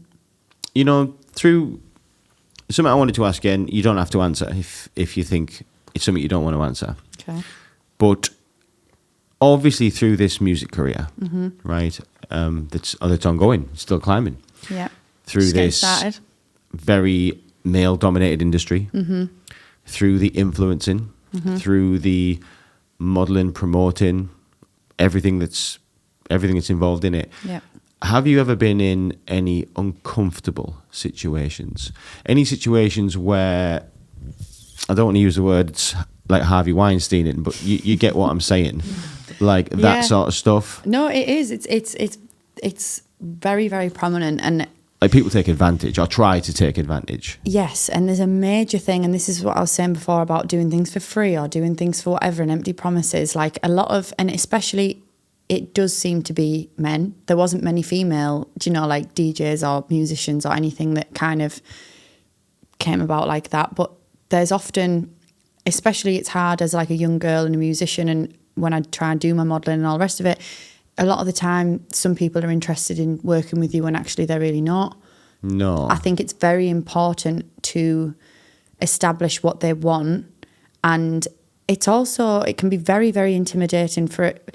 I feel like when you're going through the phase of being like from like 17 to probably till I'm just turned 25 now, you don't really feel like an adult. Like if a 30-odd-year-old guy comes along and promises you all this and asks for this and that, and it can sometimes feel you can kind of be a little bit, I don't want to say dominated, but you can be a little bit intimidated to kind of, people like to offer you opportunities and you kind of feel like when they want you to do things and you want to stay on their good side, that by saying no or, like questioning things, that it can potentially have an impact on whether they'll actually follow through with what they're promising you. But what I can promise is that anyone who is serious about working with you, you will never have that doubt in the first place. And it has been quite difficult because, as I say, there is artists. I've noticed a lot of celebrities, they'll like they come across as if they're interested in what you do, but really like they're not. They just want to take you out or torture you or whatever that may be. Abuse of power, you may say. Yeah, but there is so much power, and you will gain so much respect for yourself in saying no. And I think it's just important, especially for young girls, to know that you can say no and you should say no. There's been, and again, going back to the drug thing, I think the reason I feel so strongly about it is because I always keep myself right. You will never see me in a state, you'll never see me too drunk, you'll never see me and that is purely because I do not trust the men around me, basically. And it's awful, but when they're getting themselves in such bad states, I know that a lot of the time I've had the power to say no, but if I wasn't in the of sound mind that I was, they would 100% take advantage. And even that's scary, Christy. It is very scary. And even when a lot of the time you are saying no, you can think you know people, but the problem is that when they're taking a lot of these substances, they don't know themselves anymore. They don't know what they're doing. They aren't really able to control themselves. Like at the minute, a lot of people are taking date rape. Men, like that's a very prominent thing. What do you think happens to a girl when she's out of it? That's the same thing that's happening to these men, and it is scary because it can be, drugs and alcohol are not an excuse. And I think that's something, and it is quite scary because, and another thing as well is I think men need to do more to, it has been so normalised, and I think that if you see your friend kind of being a bit much with someone, you don't want to be that party pooper or whatever, or a lot of the time, but I think it's very important for people to start acknowledging that it isn't okay and it isn't an excuse. And yeah, I suppose it's on everyone to try and keep themselves right to avoid this happening. But 100%, I know people personally. I've experienced it myself. And there's probably not any girl that I know that won't have a story about feeling pressured or feeling, intimidated and kind of, pressured to do things that you don't always want to do. And if you do, great. But it's very, very important to know that. And the thing as well is it's actually quite attractive for a girl to say no. Don't give people, don't think that you have to people please or that it's, the right people. You've got to do a certain thing. Yeah, you don't. And you will get more respect. I'm not saying don't do anything you want to do. Great, go for it, have fun. But, make sure that you actually gain a lot of respect for yourself by... Make sure it's that you want to do it. That you want to do it, yeah, that's what I'm trying to get across. And that there is power in saying no. And anyone who that may affect what they're going to give you, then they're not really people you should be surrounding yourself with in the first place. But yeah, too many people think that because these big musicians or DJs or artists are in a state of like they want to be hanging around with them, that it's kind of accepted for them to do whatever they want to do because of who they are. And it's also you're faced with a lot of like pressure. Everybody knows them, like it's one person against a powerful people, it's hard, but as long as you speak your truth, I think it's just very important that, people find power in saying no. Mm-hmm. So you have experienced situations where Yeah. people who were in a position of authority, if I want to use that word, or somebody that was, were able to give you an opportunity or offer you something in the way of what you wanted, like, to promote a product for money or this sort of music opportunity or something like this. Wow, I want that. And you maybe initially thought, oh, this person is genuinely interested in my talent and what I've got to give. But you found out down the line, or you twicked at some point and thought, I see what's going on here. That's fucked up, man. But it's true, and it's been going on since the dawn of time. Forever, yeah. I'll tell you what the good thing is, though, Christy. The good thing is that now more than ever, lights have been shone on this. And it's becoming known. I actually have a bit of a problem with it in some respect, and hear me out, that I feel that it's maybe gonna, I think it's doing a bit of an about face now. Yeah. And I'm a as a male, you're a bit frightened now, where you're like, fucking hell, like you daren't look at anybody, you daren't say anything, like what am I supposed, you have to remember as well, I'm from a generation, I'm not a dinosaur, but I'm 38, and I'm from a generation ago, really, and you sort of shitting yourself all the time and thinking, like, what am I allowed to say? What am I not allowed to say? Do you know what I'm saying? And it works both ways. I'm 100%, think it's a good thing that you've just spread that message and stuff. Yeah. But I do think we're at a funny point where, maybe this is slightly off topic, but related, where it's got to a point where maybe things can be said and that's taken as gospel. I mean, the Russell Brand thing is an example. Yeah. I feel you on that. I mean, don't know how I'm feeling about that one at the minute. It's very easy, I think, it's something that I think some girls have they're using it against men in some instances. And as you say, it's their word against it's each other. I feel like we should all just stay at home and no one go anywhere. No one talk to anyone. No, it's true. Just speak on the internet. I just think I can never understand how people I think you'll always be able to tell from someone's body language if if they seem relaxed, comfortable, if something's naturally kind of flowing.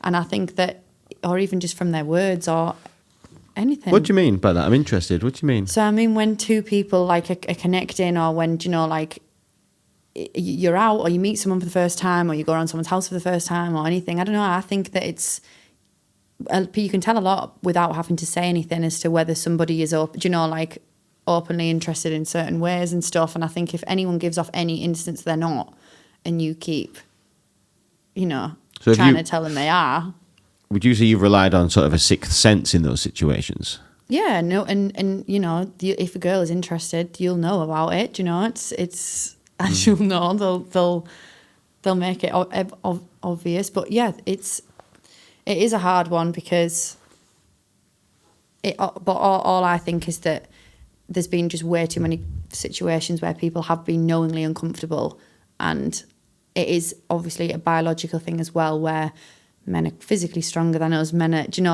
a lot of the time, and you do feel like you guys don't get in your car on a night and lock the doors really quick, or sprint anywhere in the dark because you're scared. It's different world. Yeah, and it's just important for men to make sure that they probably overcompensate to make sure that girls feel safe. And I agree with that. You're probably going to get further if you do that. Well said. I like that. We should maybe be overcompensating. Yeah. Yeah, I like that. Yeah. Yeah, that makes sense actually. But it's a good point. As you know, males, we don't understand what that is. We don't understand I've had girls in my life before, and they've said walking home, scared someone jumps me and rapes me and stuff. Yeah. And I'm like, like what are you talking about? Like that doesn't happen. They're like, no, it does. No, it does. Yeah. Yeah, no. And I'm like, what? That's something you're scared of.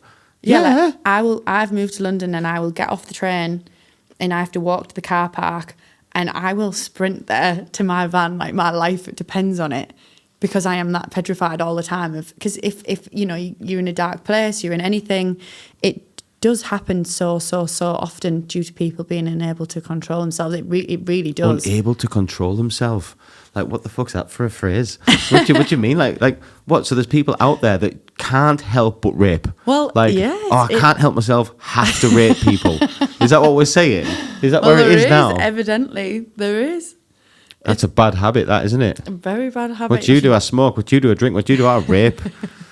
Right, okay. Definitely need a different hobby, but yeah, I don't know what it is. Probably need some, probably need to go to like an addiction clinic for that, mate. That's a bad one, that, isn't it? Rape. I bite my fingernails. No, I rape.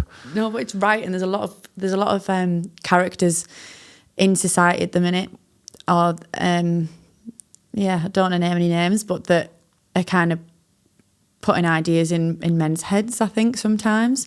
And even with the instance of what happened with that young girl the other day, it's kind of like men taking rejection as an opportunity to, like you say, try and forcefully change that. I don't know. It's like, it's like a masculinity thing, an ego thing. I don't know. I just know there's a lot of it going on, and I wish it would stop because it's not nice. It's funny, like, because I can agree. Obviously, women shouldn't be abused. Obviously, men should, in a non-toxic way. And I wouldn't have said that 10 years ago.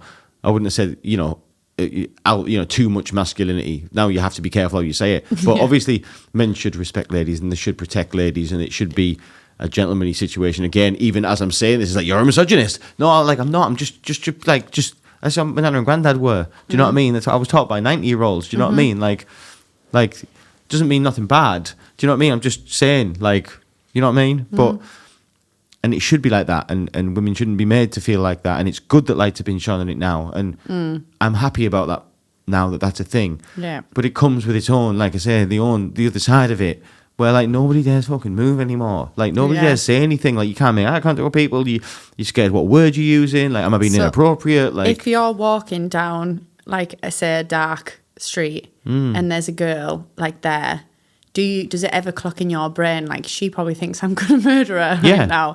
Because genuinely, when I'm walking, I'll be walking down a street and there'll be like a guy in his car with the boot open, and I'm like, I'm going in that he's boot. Putting me in there. Like I'm literally planning. Right, I'm going to do this and that, and you're ready. Key between your fingers. I know what he's doing. And you literally make it past, and you're like, I'm good. Like, and that is literally what it's like. So I was wondering whether you ever think these girls think I'm going to kill him, and that's why I'm saying that you're not going to shout over like, I'm not going to kill you, by the way. But there are things, like that men could do. Christy, some of the girls where I live, I cross the road when I see them. Do you know what I mean? I think I'm going to get raped. I get looked by, honestly, big Vera, from around the corner. Vera looks at me funny. Yeah, I'm not joking. There's a woman in my, I won't say because just in case. There's a place I go to regularly. I dread going. I'm going to say it's a dry cleaners, right? I've got the dry cleaners. And there's this woman behind the counter. She's obviously older than me, right? She'd be in her 50s. She's inappropriate. Do you know, like, and she's big and all. Like, like she's women. Big, like she's got bigger arms than me. She's about my height. And like, I think, if I wasn't on my A game, I keep thinking, when I hand her my sort of thing, I'm thinking she could just grab my wrist here and just boom, straight. Yeah. No, so the opposite. No, I don't. When I walk past a woman in the street, no, I don't ever think that. I think, what if I get raped? Yeah, what if you, okay. Yeah. I get that. I'm a fast runner though, Joking aside though, no, I get it. And walking down an alleyway, like, I think for the most part, men will never understand what that is. We don't know what that feels like to. I mean, there is, men have a different fear. Men feel like they're going to get beat up or stabbed. Like, I suppose that's a reality for us. Yeah. But what if somebody by another man? Do you think? by another man. But then there's always the thing that's even Stevens, isn't it? It's 50-50. You've got a chance, but as you say, for the most part, genetically. I mean, it's like, it's nowhere near, is it? Do you know what I mean? And statistically, no. It's a big problem, but yeah, I think it's just, that's something that, again, I think has become normalised. It's important to not be. No, I agree. I'm going to ask you this, because I'm sure there must be. So, you know, like, influence like promoting products, right? Yeah. Have you ever been asked to like advertise like a weird product, like something like off, like something like what the fuck? Usually it's not very legit. I mean, people ask you to sell everything. Such as, do tell. Your socks, your old boots. The more worn, the better. Hang on, whoa, hang on. Rewind it back. Right, so people are trying to buy your clothing. Like your really worn stuff. They want like your really worn. They want to like lick the soles of your boots clean and shit. Ah. And they offer good money. I have thought about it. Yeah. Multiple times. I know a lady that sells her knickers. Yeah, that's it. Knickers, all that kind of jazz. And she'll hear this and she knows who she is. And she'll be like, yeah. And she'll be laughing her ass off. You know who she is, don't you, Lou? I do indeed. Yeah. I know somebody that sells panties. Or used to. Maybe still does, I'm not sure. She has some nice clothes, so someone's buying them. It's not coming from work. Joking aside. No, there's, but some people, I mean, you used to just say yes to everything, but then I remember there was this one time where I said yes to someone sending me like this jaw clencher thing. So you had to like do your jaw muscles. the ball in your mouth. Right. And I remember thinking like, they were paying me, but it came and I thought there's no way in hell I'm recording myself chewing on this ball to strengthen your jaw. Like I physically can't do it. There's a line, isn't there? There is a line, but people will ask you for pretty much anything and men will pay for pretty much anything. So you've had the men trying to buy your worn clothing. Yeah. That's pretty standard. That's just pervy men, right? You know, you're a lady, you're out there, you're attractive, you've got a big following, of course that's going to come. Yeah. What I mean by that is, I sort of, maybe I said that wrong. Has anybody ever tried to ask you to advertise their product apart from the jaw thing? Or was that the weirdest thing? Yeah, I feel like I've got a bit of a niche. So I'm kind of like, it's clothes, it's products, it's all, it's all pretty boring. Yeah. Yeah, I haven't really had any. There's a lot of people ask me to advertise a lot of things for them because it's going to benefit them to get it seen by people. But like, I don't want to post your window cleaning business. No, Darren's window cleaner. Sorry, Daz, can't help you, pal. No. Sorry, mate. Yeah, no, there's just a lot of that, but nothing too cray. It's all pretty boring. Nothing too cray. No. Pretty boring. Well, the life of an influencer. Yeah, gosh. Busy. Busy. Yeah, there's a lot more to it than people think, and it is a job. You are essentially advertising, but yeah, I'm trying to steer into certain little niches and get into like the wellness scene, and like if you want to send me any yoga mats or any books or something, like I'm all over that right now. You'll keep the fuck out of them, won't you? Thank you very much. Do people send you loads of free stuff? Yeah. Loads. That's the thing is there's like gifted and then there's paid. So a lot of people will be like, can I gift you this? Which is basically like, will you post about it and you get the product? Or if it's something a bit high end, you'll get paid. Have you ever been sent something gifted? Yeah. And said, yeah, I'm not posting about it. Just taxed it. I'm terrible. Did I used to be terrible. Like, I know, I'm really sorry to anyone who I ever did that to. This poor person trying to promote the business. You're like, yeah, send it. And then it comes and you're like, I just can't. And it wouldn't be what I would wear. Do they chase you up as well? Sometimes, and I will offer, like you would offer, like I'll send it back or whatever. I don't know. It's a bit embarrassing having to say, look, I really actually hate it. Because the product is shit. Yeah, that's the thing. Or sometimes, you just have to say, like, look, it was shit, it didn't work. I'm not posting it. I'd never post anything that I didn't actually try myself for a long time and think, yeah, this is sick.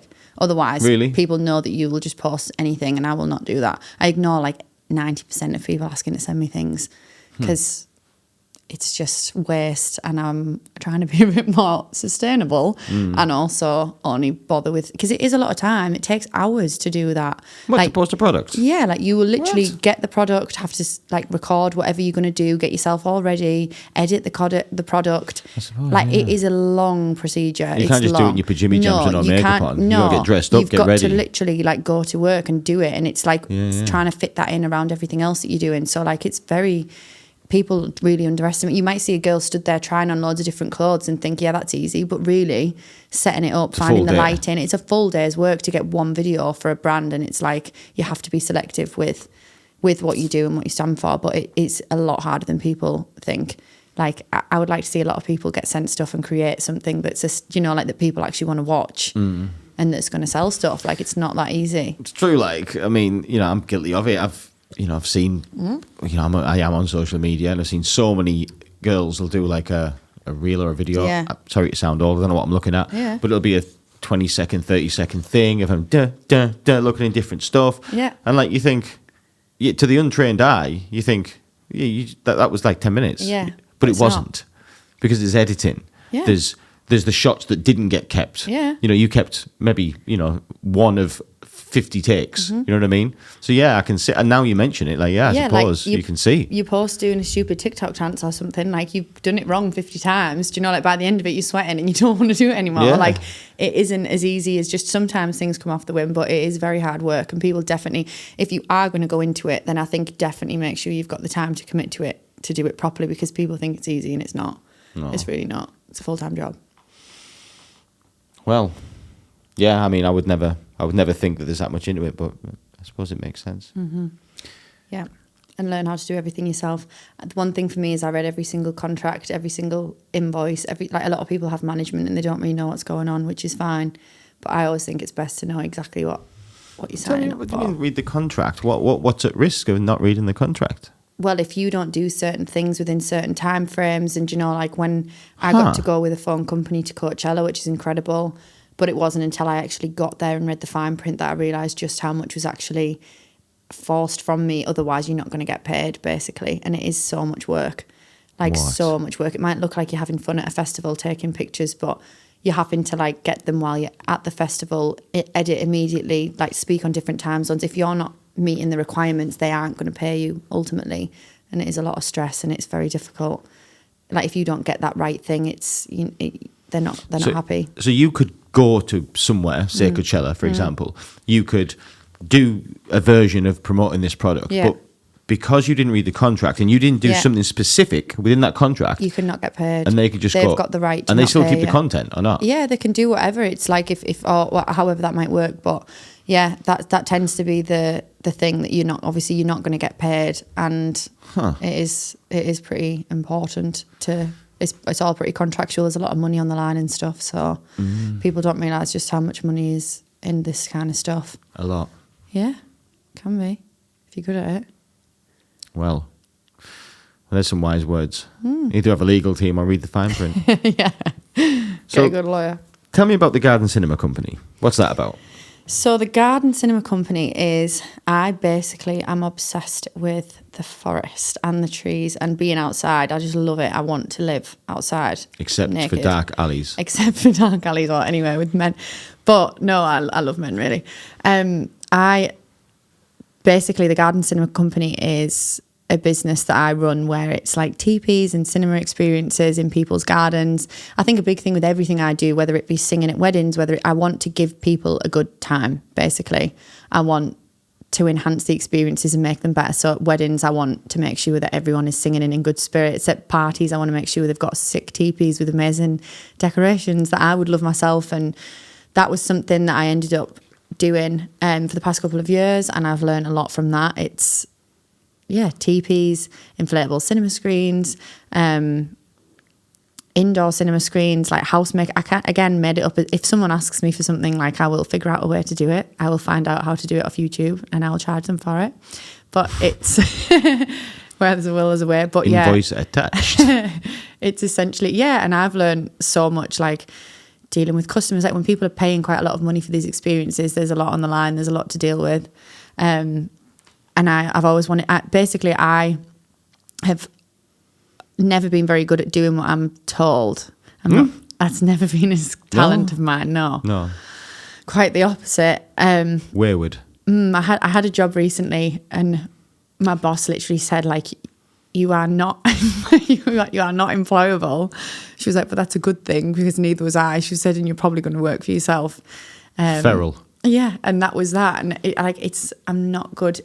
I just think life is so short, and like if I need to get a leg wax, then I should be able to do that, you know, like I Completely agree. I don't want to go to work. I'm just a small girl. Let me live. But I wasn't put here to work. However, if I am going to work, I want to know that I can make decent money in quite a short space of time. And When you want when to. I want to do it, because that's what I think life should be about. Listen, So- I'm with you. I've always had a problem with people telling me where to be Yeah, and at what time. authority. Doesn't work for me. No. So I'm with you on this. Yeah, and and she said it's a good thing you will work for yourself because that's There's just the way there's it no is. option, Christy. Yeah. There's no No. option. You know what I mean? No. People like me and you, we seem to share that. Yeah. There wasn't for me. There wasn't a choice. No. There wasn't a choice. I literally went for 10 years almost and just constantly got sacked. So the same. only way that I was going to get any sort of a life was to make sure that I did it in my time. 100%. I literally have either got sacked or just left. Like I will. If I put a holiday in and they say I can't go, like I'm going to quit the job. I really don't Samesies. care. I do not care. Samesies. Like, there is so many jobs. And I suppose if you do find things... Too bad. I think keep the job. Yeah, and if you do find something that is your passion and it's worth it, then great. You know, like go for it. If the money's there, if you love it, great. The 9 to 5, I'm trying to do too many things to fill a 9 to 5. Oh, you got And far too much going on for I that. can't Far do too much. I can't do the same thing for more than a few hours in a row. So No. that's obviously a bit of a downfall. So yeah, the garden cinema started because good little money maker, good little business opportunity, and I like saying I have a business. Yeah, buddy. And it just ties in well with freelancing, Entrepreneurial. entrepreneurial. And that. Yeah, because I think then I can set my little tent. I'm literally like Del Boy. Like I rock up, I've got a van. You've Love just this. seen my big fat van outside. It's a big black van. Do you have a Rodney? Yeah, I've got a few. I've got depends on what I'm doing. Depends on what I'm feeling. It Maybe. depends what help I need. But I do feel like Del Boy. I'll literally rock up. Literally on Friday, I went and did his tent TB. I'm like, and I'm not paying someone to do stuff that I can do myself. Like, Do you have a flat cap? yeah, a couple of them. But I went and did my tent. I'm like pitted in mud. I'm smacking these things in the floor. Like I'm doing it. You putting the pegs in yourself with a mallet? I'm smacking them. Well, I was doing it with my trainers. I literally, honestly, I will get down and dirty, and then I literally went and topped my makeup up and went straight to my gig, and then I'm on a stage in front of however many people. Straight hustler. Straight up, I will do whatever it takes, but it's as long as it's on my terms, basically. Yeah. Then I'm happy to do it. But yeah, so that's how that came about. I really just want to. I just constantly. I must have about 7 new business ideas a day. Like, and it's hard when you said before when your fingers are in too many pies to actually zone in on something. And I think that's where so I started listening to a massive thing that changed my life. I started listening to Jay Shetty, and I started listening to Stephen Bartlett, and I started listening to all these things. And Jay Shetty speaks a lot about how, I think I said before, like when you find your dharma, like you're serving a purpose through doing something. Like if you've got a job like this, that your job can be podcasting, but you're serving a purpose because people are getting to hear what you're talking about. I don't know, it feels a bit more fulfilling. And I think that's where I'm at, where I think I need to know it needs to be serving a purpose, like giving other people joy or doing, and that's where I'm at. That cinema company thing, that's definitely one of those, isn't it? 'Cause, Yeah. I mean, same as weddings as well. I guess there's some respect. Like, there isn't really many sad weddings. No, everyone's absolutely buzzing. I love weddings because everyone's buzzing and Just a like happy they're just day. happy. Like you're getting married, everyone's buzzing. You can sing all the best songs. Like I love that shit because everyone is in a good mood. Like, and it's the same with parties. Like it's your birthday. Like it's just, that's what I thrive off. Oh yeah, I was just thinking there through the singing and not so much the influence, I suppose, but the singing and the garden cinema company. You're literally turning up to like happy events. Yeah, you are giving people a good time. Yeah. Like you're spreading happiness. Like sometimes I've done setups and ended up, they'll have given me a shot of tequila or something, and then the next thing the guitar's out the van and they want me to sing a song. I don't care. Like it's just, I love, like I know what I would want at a good party, so I want to give that to other people. People can't be asked to do anything themselves, so you just have to do it for them basically. Yeah. And I know you're going to have a good time, so that's where I'm at. I'm into, and now I think my new thing is I've been doing a lot of wellness over the past couple of years. That's literally changed my entire life, and I really want to. I've got a little business idea with that in mind. So that's my next. Is it a secret? Yeah, because someone might steal it. But I want to incorporate everything that. You're going to do wellness in the teepee. In the woods, right? Something like that. Something like that. Hey, But if not, you can have that idea for free. I'm going to do that now. No, Yeah. thank you. But yeah, no, that is... Aycliffe Woods VTP. You know. I'm a London girl now. Oh yeah. No, but it's coming. Yeah, if I can get a lot of people and just get them to have a good time and be happy, I think that's why I love music. I always have. It just makes people feel things, and that's what I want to do. I want to make people feel things. Oofed. Oofed. That's some powerful shit right there, Southpaw. Want to make people feel things. Hard hitting stuff, man. That's positive stuff there. You want to, yeah. Yeah. Yeah, I like that. Give people a bit of real dopamine. That's what I want. Or Yeah, we can man. get drunk in the DP. That's fine. But I just think, yeah, that feels purposeful to me. Like that does feel purposeful, and that's what I get off on. So I'm trying to embed that in every way I can.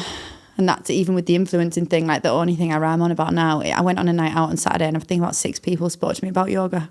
That's who I am now. You're now a yoga guy. Girl. Not even just that, but everyone just thinks like that's just all people think I'm interested in. That's all they talk to me about. I didn't even know you did yoga. Did you? Oh, I love yoga. I mean, that's literally, I never shut up about yoga. It's changed my life. What'd you get from yoga? Like, what's yoga about? You're just sitting there stretching, aren't you? No, No? it's so much more than that. What is it? Like, what's that doing for you? So it basically, the everything started. I remember I was at a party with all these people. I was struggling. I was trying to listen to some guy tell me the same story for the 19th time while Chewing he was your on ear off. coke, and I just didn't care. Oh, fuck that. And I was like, right, I'm gonna. And I remember this guy.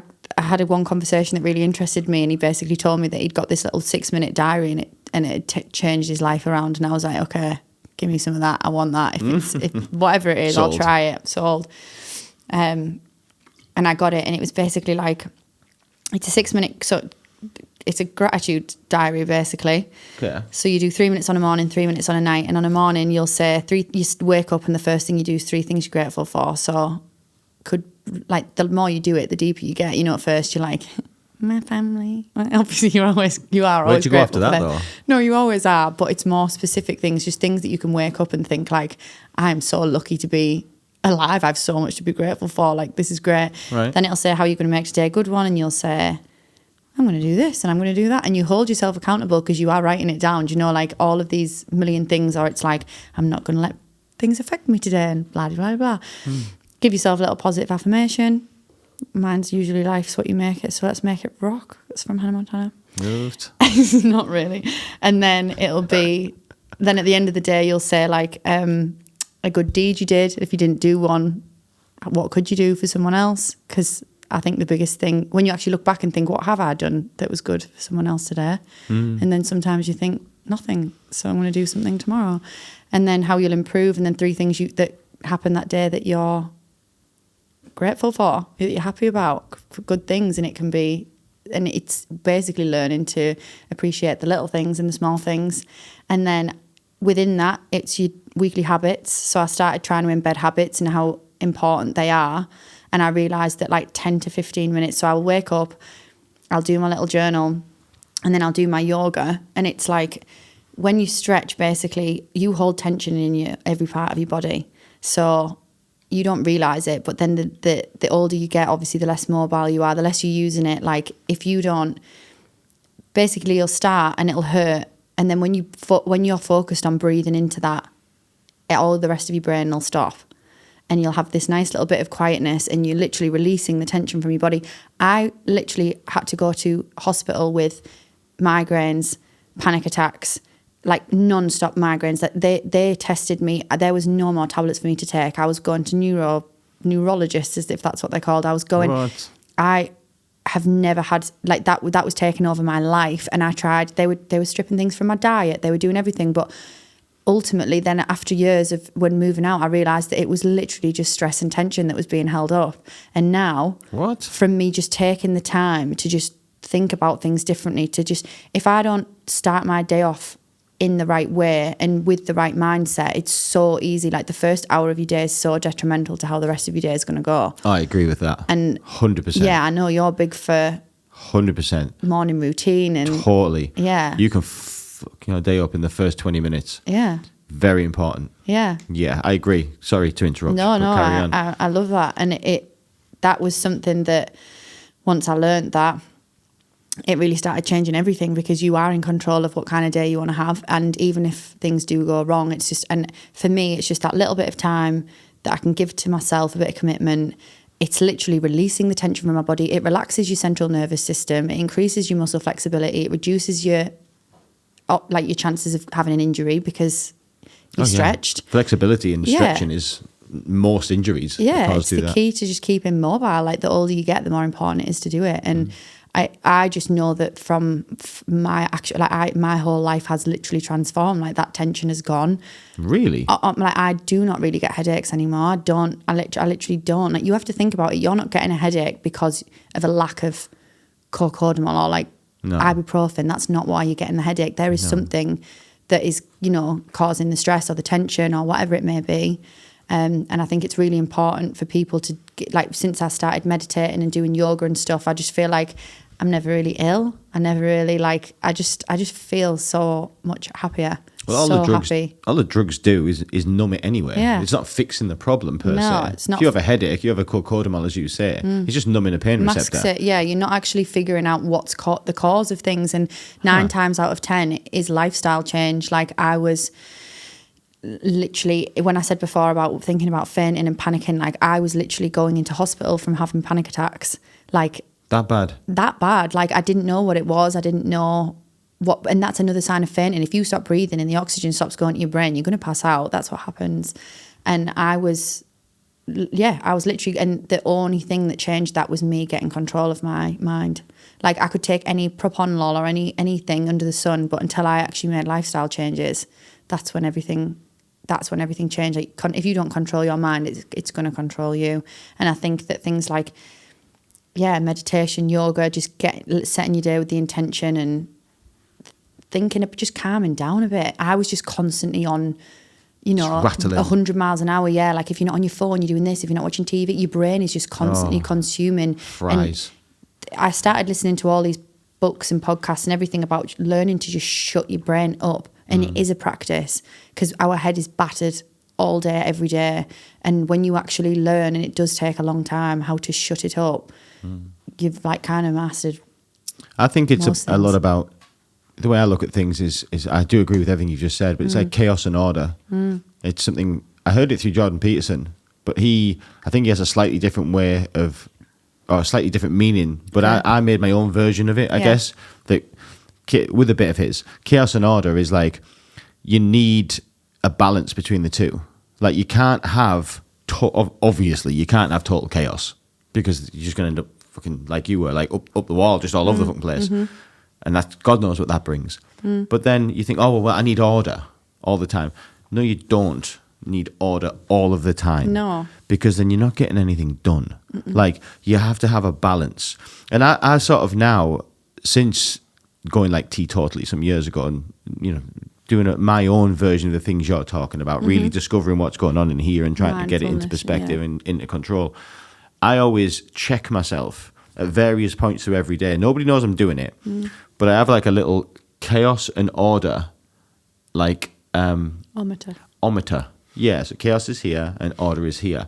And throughout the day, I can feel it swinging, and I try to keep it as much as I can in the middle. Now, granted, life's not perfect, and I understand and don't panic when sometimes I go into chaos. And I understand, and I'm like, this is okay, this is the bit where I'm getting some stuff done. But I remember to bring it back to order at some point in the day. And when I'm in the chaos, I'll think of where the order is, and I'll think, okay, at this point, you'll be in order. So deal with this chaos, and then when that point comes, I check myself and go back to order. But then, on Sundays, it's my relaxed day. I'm very much in order, and to stay there, you're not doing fuck all, really, you're just burning time.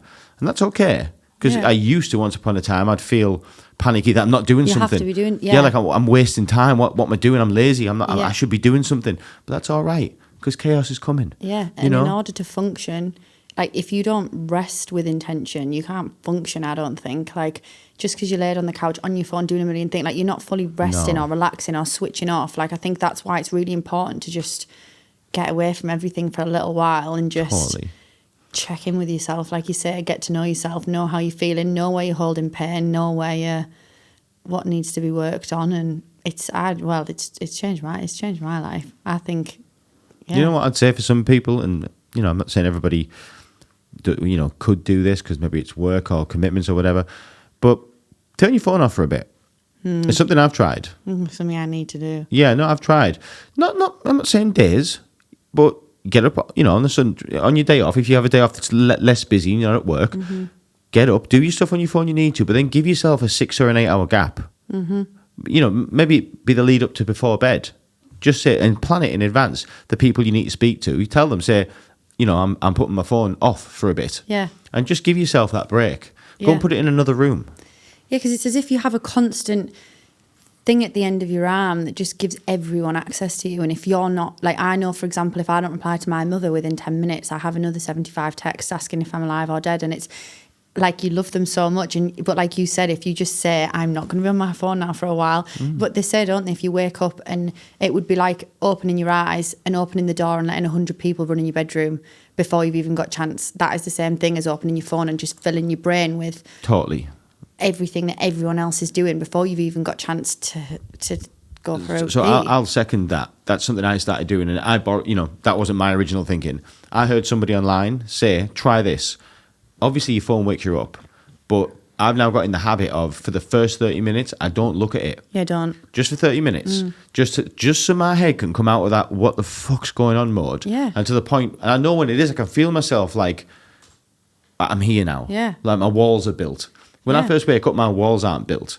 I'm very vulnerable when I wake up. My mind is like spongy. There's no wall. There's no protection. And That's the most vital time. yeah, so try it. For anybody that ever hears this, just try it. And I bet you'll see a difference. Might not change the world, but just try.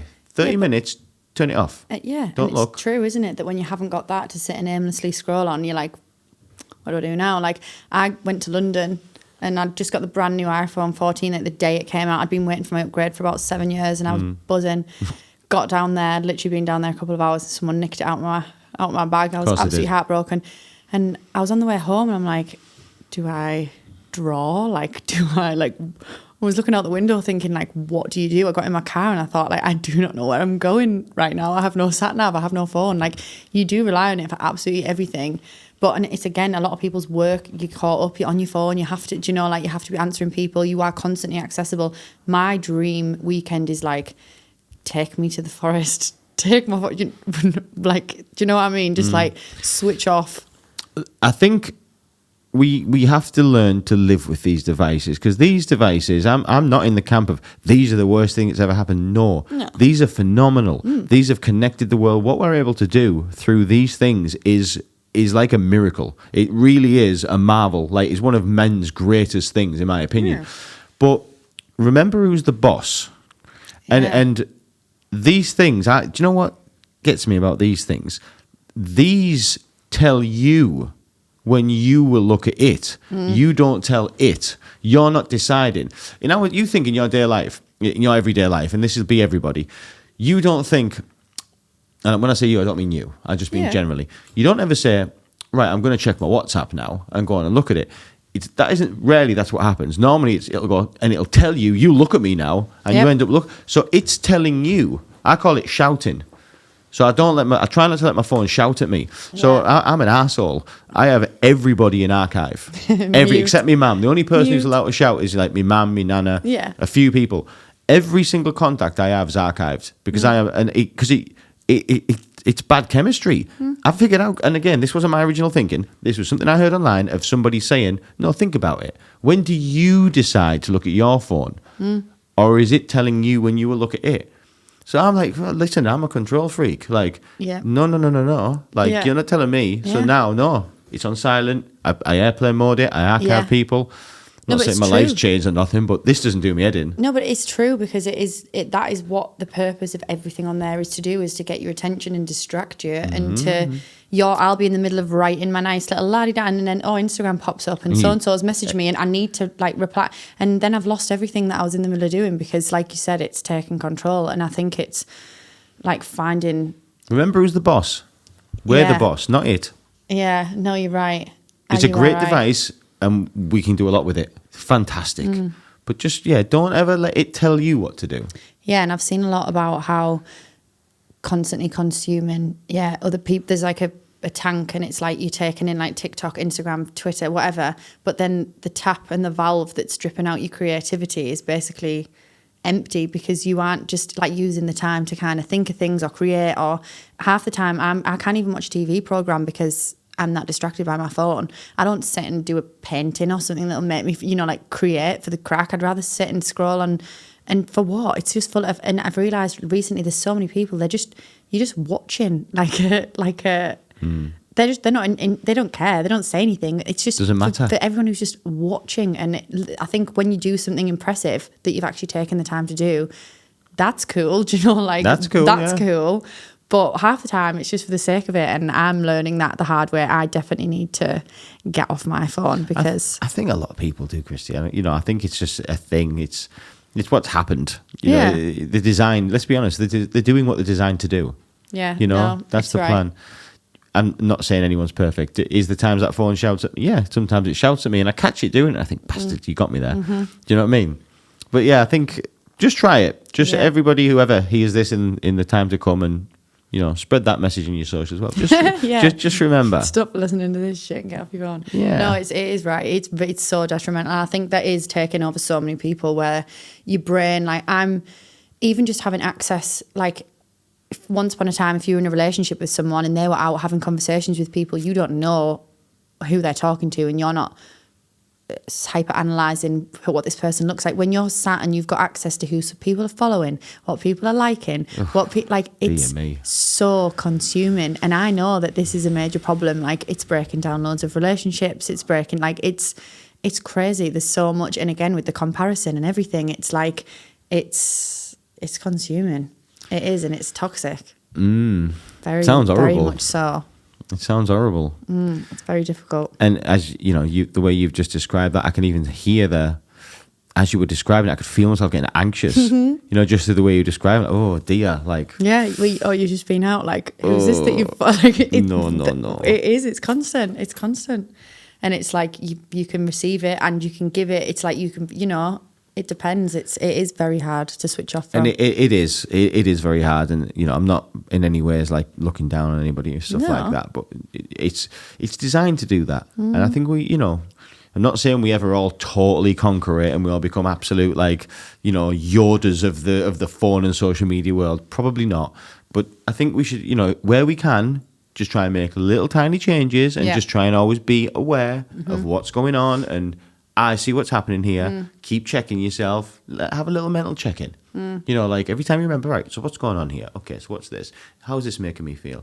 I see what's happening here. And just try and... Because you've got a constant stream of thoughts flying through your brain at all times, and you aren't ever doing anything to stop that. So when you're constantly getting your head battered from social media as well, I think even people go for a walk, but you're just walking along, scrolling on your phone, like you're not actually... giving yourself the time. Like, no one ever notices anything anymore, really, that's around you. You don't look around, listen. Like, sometimes when you just, for me, like going out on a walk in the forest with my dog and trying to just disconnect, like not listen to I want to listen to the birds. I want to breathe this good oxygen directly from the tree trunk. Like, I want that shit, like inject it into my veins. But it's like, you see so many people where, like you said, they think they're getting out and doing well for their headspace because they're getting out to clear their head, but you just... It's on your freaking phone. Looking at your phone the whole time. I went to a gig the other day, and the other weekend, and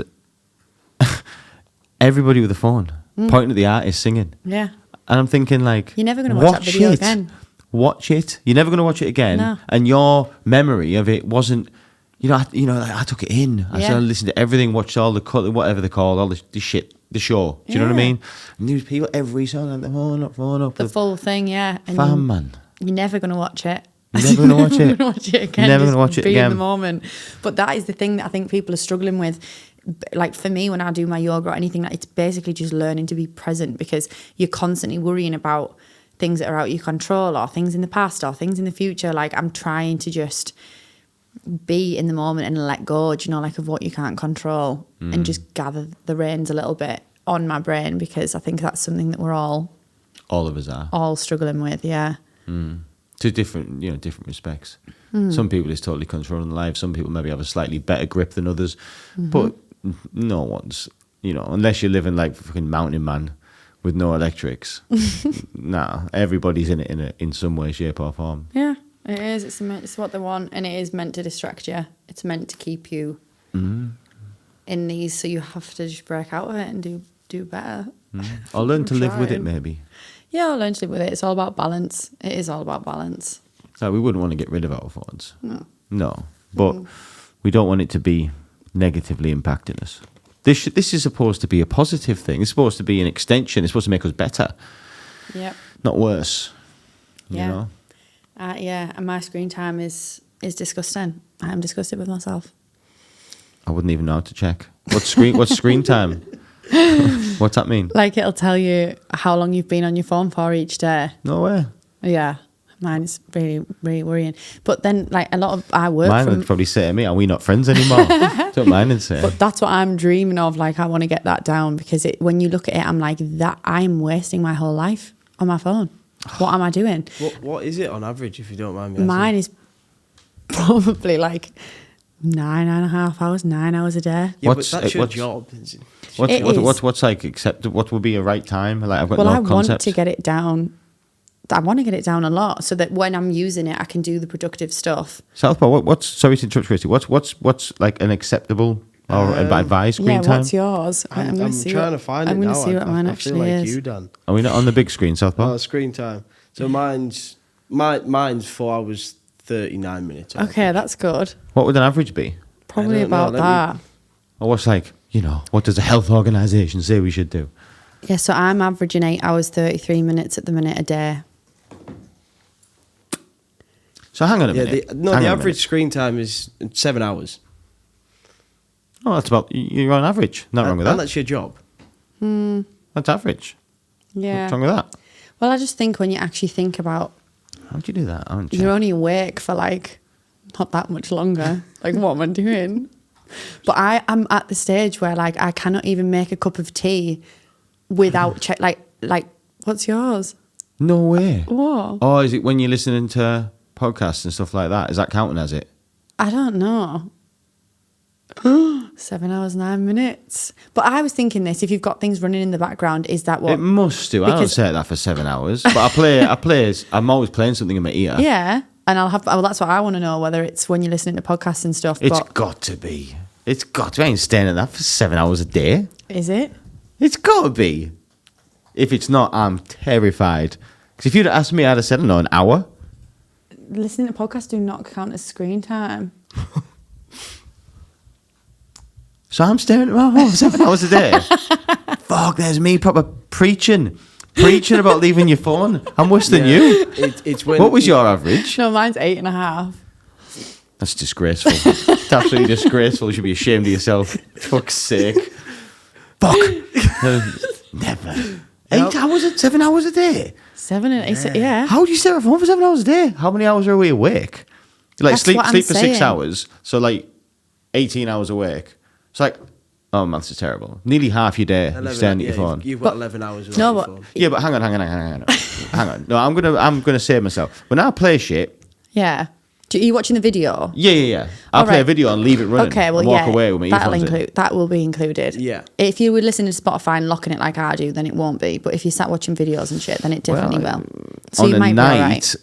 night, on an evening, probably 2 or 3 hours, maybe 2 hours are probably made up of actual video being played. Yeah. But the rest isn't. No. Because I'm not doing that in the gym. I'm not watching it in the gym. I'm not watching it when I'm driving. You're listening. No, So it even is. if I can give myself a sneaky hour off, I'm still doing 6 hours. Yeah, but that's it. But I literally know that I'm doing tasks and I'm dropping things because my phone is taking up my arm, like for no reason. And I'm What? not, it's so bad. I'm like, just put it down and go. Like, I'm literally making a cup of tea and I'm like doing this, like putting things under my arm, like the kettle's on. I'm like, like, why? I can't concentrate. If I'm brushing my teeth, I'm like, like. No way. It's really- Why you brush your teeth? Everywhere I go, I will sit on the toilet. Probably my favourite thing to do is sit on the toilet for like an hour on my phone. Like, I'm not doing anything. I'm not guilty. using the I'm toilet. I guilty. just want to sit and play Candy Crush. I can't help it.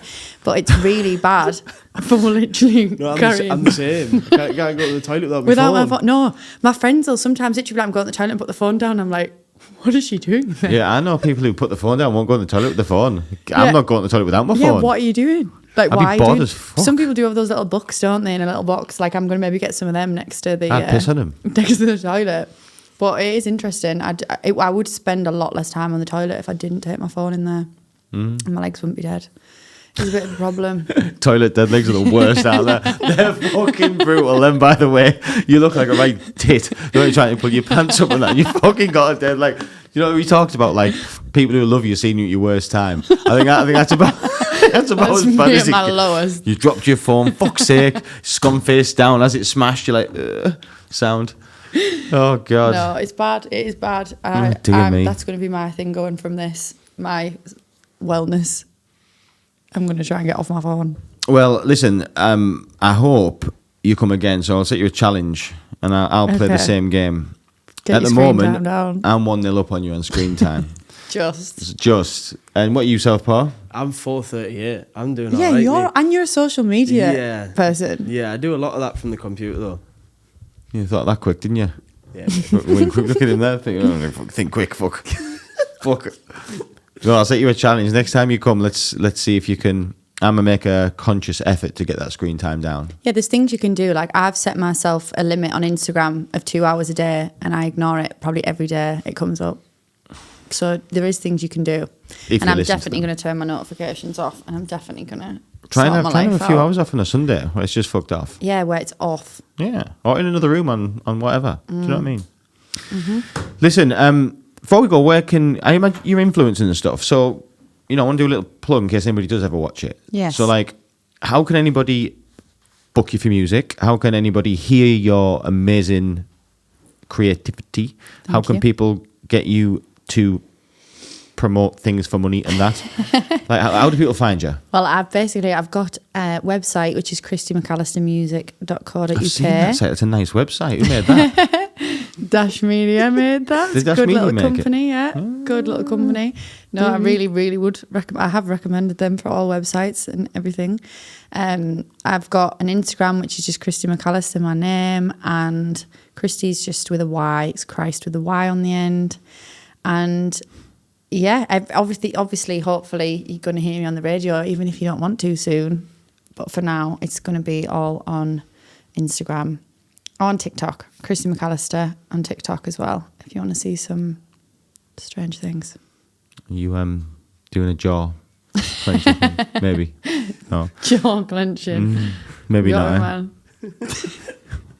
Listen, absolute pleasure. Yeah, thank you for having me. Amazing talent. Thank you. Hope to see you again. Thank you very much.